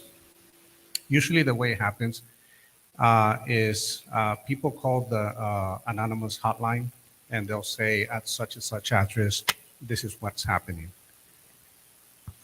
Before us as law enforcement can go into that house to retrieve whether a gun or drugs, we need to start an investigation. And that starts by, we're lucky enough in our police department that we have a unit that can do surveillance, okay? They'll send out that unit, they'll check the house, they'll do research on the house, who lives at that house. They'll check for names, figure out if there's someone who's on probation or parole. If there is, it's easier to get into the house because per their probation terms or their parole terms, we are allowed to go into their premises and search for those objects. If no one's on probation, if no one's on parole, then what we need to do is develop probable cause that gun or those drugs are in the house. Once we develop that, then we can author a search warrant, which is signed by the judge and authorizing us to go into that premise to look for that property that we are listing on the search warrant. That's how we can get into a house. It takes a long time, and we do get a lot of tips. A lot of times we are able to work those tips and develop them into workable cases. A lot of times we don't have enough, and that's why we don't get a case or a charge on the suspect. Like I said, it's difficult. It takes some time. They're complex cases. I don't deal with guns or drugs. My partner and I, we are with the Family Protection Unit, and we deal more with sex crimes, domestic violence, elder abuse. But that, in general, that's the process of how we would get into someone's home. As you know, homes are the castle of everybody's, and we are, by the Constitution, we are, we've been given that safety of law enforcement being able to go into anyone's house just for no reason. So it takes a little bit, actually a lot of work, some time. Units have to work with other units to make sure that we do everything by the book, I guess you can say, that everything's legal. We consult with the DA's office. Then it goes to the judge, and then that's how we can get into someone's home. Like I said, we don't get into, not every case gets, becomes an investigation. I'm sorry. Every case becomes an investigation, however, not every investigation becomes a case. So. Thank you for that. We have time for maybe one or two more questions. Angela? I just want to address what we've all experienced. This has been a very heavy topic, and as a mental health professional, I think there are certain things that we need to take away as we begin to move ourselves from this space. And that has to do with coping skills.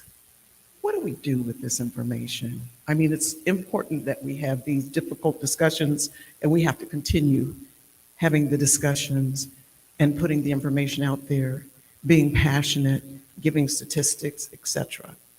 But what do we do? So I would just like to offer, as we begin to move away from this space, that there are certain coping skills that we need to consider for all of us. Even right now, as we were hearing the discussion about the loss of family members and the impact, boy, that's gut-wrenching, gut-wrenching. And I don't know about you, but my insides start turning and churning. So what do? So I would just like to offer, as a mental health professional, a couple of things.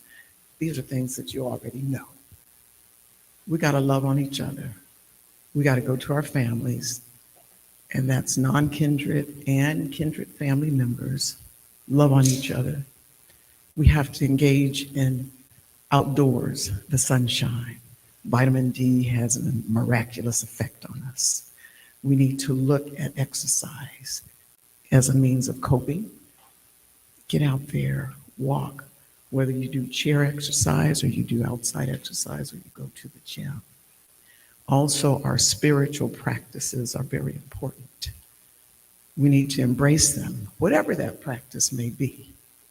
We need to embrace a particular spirituality.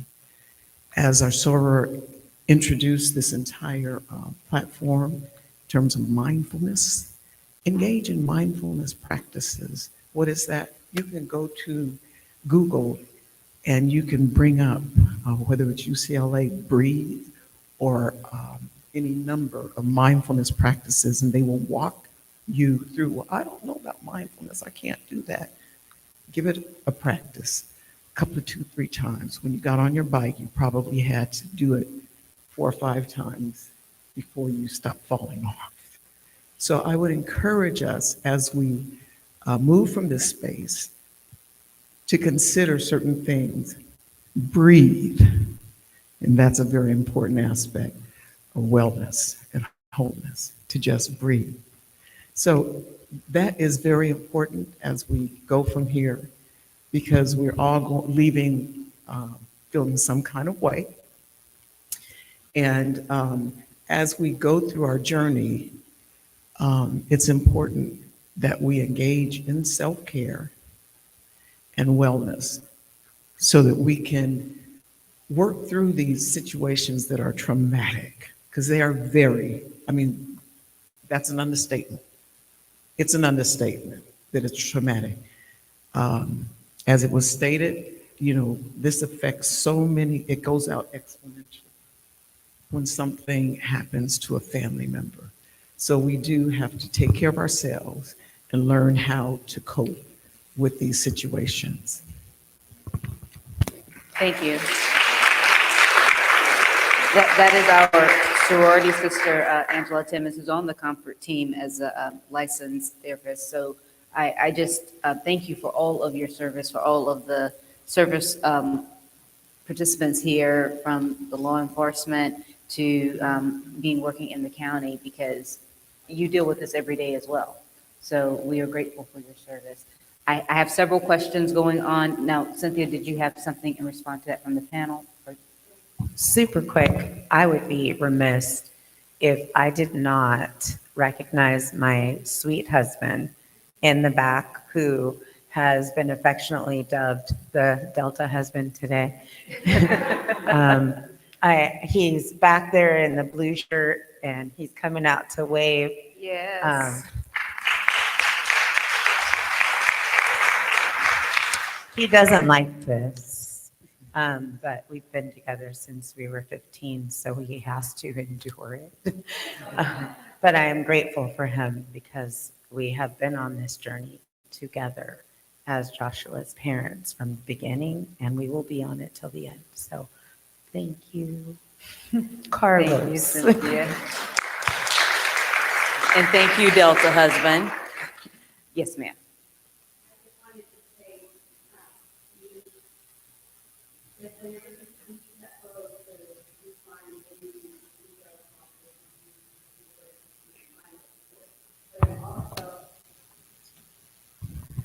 But I also wanted to say that somebody had mentioned the fact that when something tragic happens within our community, it's mostly we look at the headlines and then forget it. Well, for those of us who have been impacted by violence, especially gun violence, we do not forget. We actually mourn with those families. We hurt for those families. We hope that those who survive find peace. And we're grateful that you made it through. We truly, truly are. But we don't forget. We mourn with that community, whether it be here in California and in any other state.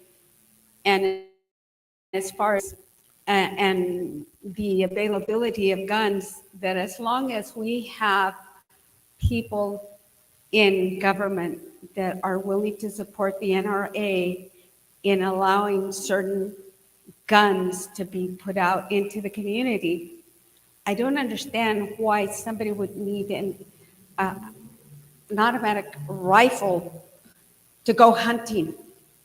That's not hunting. But yet we see a lot of these crimes being committed with high-powered guns. And that's where we need to emphasize the importance of how we as a community step up and tell our legislators enough is enough. We need to do something about that. Thank you.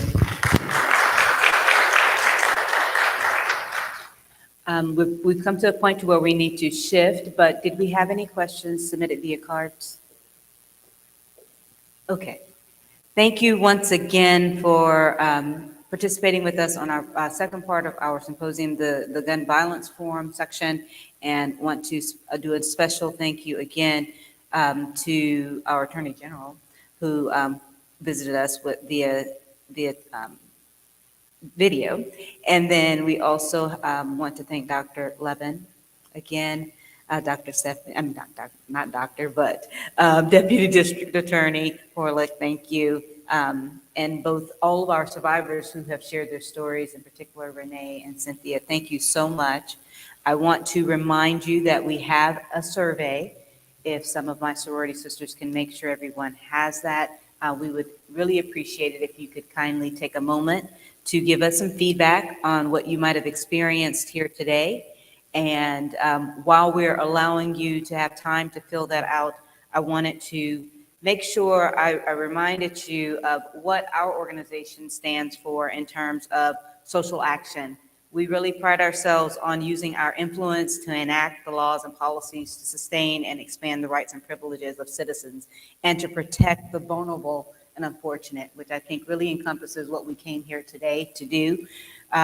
We wanted to also highlight and bring to your attention assembly bill. So when Attorney General Bonta was speaking, I made a note because he called out a statistic saying basically California is #1 in gun safety. Now, I didn't know that, so I learned that today. But that's a testament to this assembly bill that we wanted to bring to your attention today. So Assembly Bill 452 makes California the first state in the country to require schools to notify and educate parents about safe firearm storage laws, helping to prevent family fire. That became, and I want to get the dates correct, it was actually passed and wrote into law last, I think, August, but made effective this January. So that's another thing that we can be proud of for our state. So on behalf of our organization and our chapter, we want to encourage you to continue to reach out to our voices, either here in California or in DC. And I'll give you again those web addresses for our assembly here in California. That website is assembly.ca.gov. We can write to thank them for helping us in areas like this, but we can also write to encourage them to help fight for some of our causes that we want to do. Then also, if you need to be reminded of who our representatives are in Washington, you can go to www.house.gov and likewise www.senate.gov. Okay? Help us do this fight because as the California Attorney General said, we can't do it alone. And this is a start, especially here in our own community. And we want you to join in us with the fight. So we hope that you do continue to fill out the survey, and some of my sorority sisters will retrieve those from you. At this point in the program, we want to thank you for participating and engaging with us to approach these two very sensitive and gut-wrenching, I think, topics of domestic violence and gun violence. And I'd like to ask my sorority sister Karen to come up so that we can appropriately thank some of our participants, some of which who were in the first panel might have gone home just yet, but we have a few others that we want to make sure we thank appropriately. Remember, I talked about the gratitude. Yeah.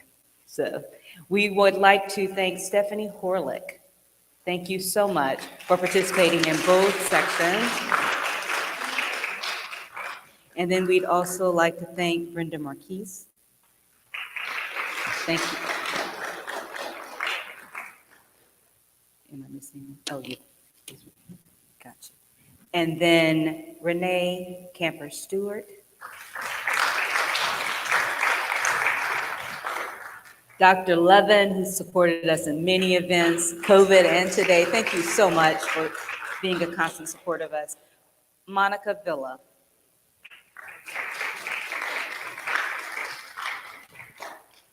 And I have a special heart for this one.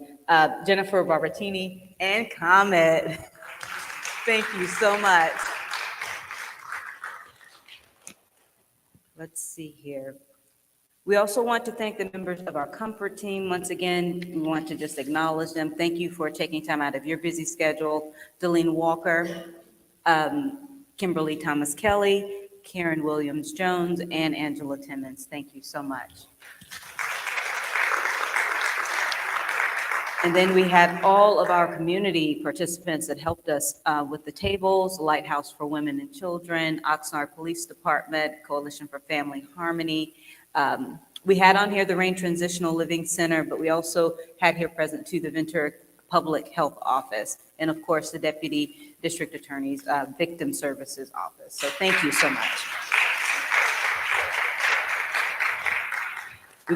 I have a couple of announcements before we get out of here for the final remarks.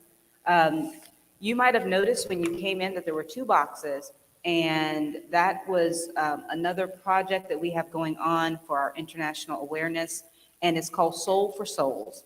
What all it is that we ask you to give shoes so that we can give an opportunity. They could be your new or gently worn shoes. All you have to do is wrap them binding them together and put them in the box, and we take care of it from there. What it does is to help create economical and educational opportunities for communities in need. Really simple thing. It's springtime almost approaching, so we can spring clean right. Today is our kickoff of it. So if you have some shoes that you want to donate today, we have the boxes. But we also encourage you to join us at Oxnard High School on April 22nd, where we will be at the track stadium snack bar area, and we will be collecting shoes there. Last year we did it, and it was phenomenal. So that's one of the events we have going on. We also have a scholarship that we offer to our community. So if you know of any graduating seniors who are identifying as Black or African American, and they live or attend high school in Ventura County, have a grade point average of 2.75 or above, and they plan on enrolling in a college or university in the fall of 2023, have some sort of evidence of leadership potential, we have money for you. So free money. And we do a lot of partnerships, so we would love to give that money out on behalf of them and ourselves. So those are the two major announcements that I had to make sure that we approached here.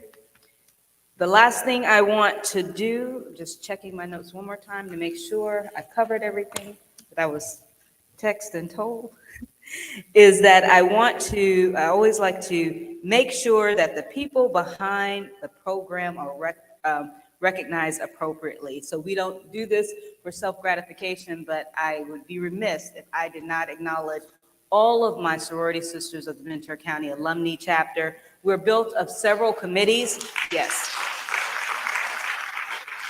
This was an amazing event. It was spearheaded by our social action committee, but collaboratively, the arts and letters, the physical, mental, and health, the membership, the international awareness and involvement, and heritage and archives, and a host of our members. This was a all hands on deck type activity. So kudos to bringing this to everyone. So with that, I think I am done, and I would like to bring back up our illustrious president, Kimberly Thomas Kelly, to close us out of here.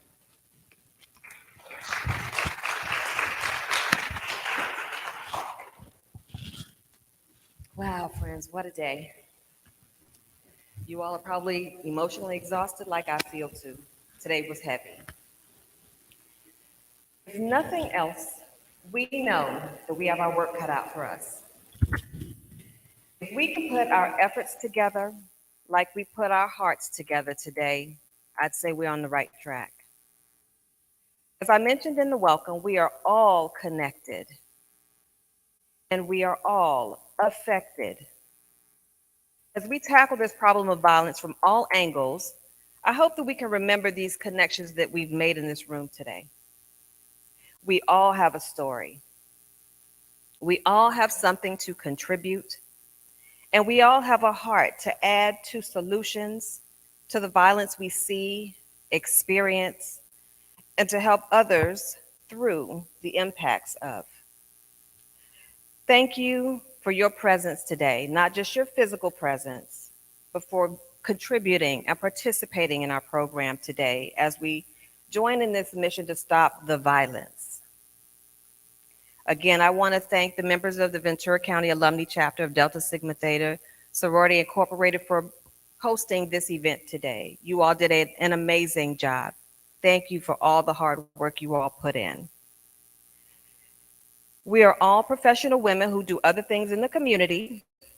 So when you see the ladies in red, whether we're alone or in a group, we are operating in sisterhood, scholarship, service, and social action. Thank you all again for joining us today, and we will have a final prayer and bid you peace as you continue your day and your weekend. Ms. King.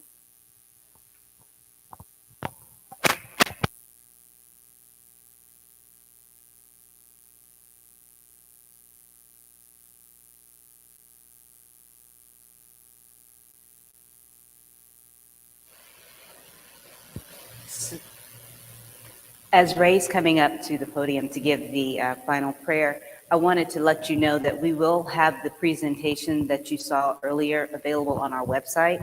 at dstvcac.org.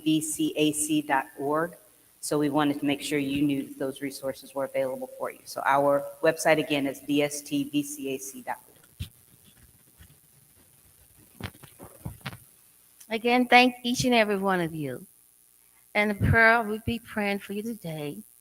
We've heard the anger, we've heard the love, we've heard the grief, and we've heard the pain. And there's a power higher than us. And I pray now, dear Heavenly Father, we come to you first, thanking you for the things that you have done for us. We thank you for the families that are here and friends. We asking that you will send your holy blessing upon the families that are suffered through domestic violence, suffered through gun violence. Lord, you're the only one that can control that. We ask that in your name, Jesus. And we must have the faith that you can do. And my faith prayer today is, God is my help in every need. God does my every hunger feed. God walks beside me and he guides my way through every moment of the day. I am now wise and true, patient, kind, and loving too. All things I am, can do, and be through Christ, the truth that is in me. God is my help. I can't be sick. God is my strength, unfailing quick. God is my all. I have no fear, since God and love and truth are here. That is the prayer of faith that was taught to me just from a toddler by my mom when she had to go out to work. She wanted to make sure we were safe. And this prayer is for everyone, a child, a grown-up, and all. But God, you're the master of everything. And we thank you, and we ask that you give us a safe trip back home, back to the place, and that we might find it with nonviolence. We ask this in the name of the Father, the Son, and the Holy Spirit. Amen.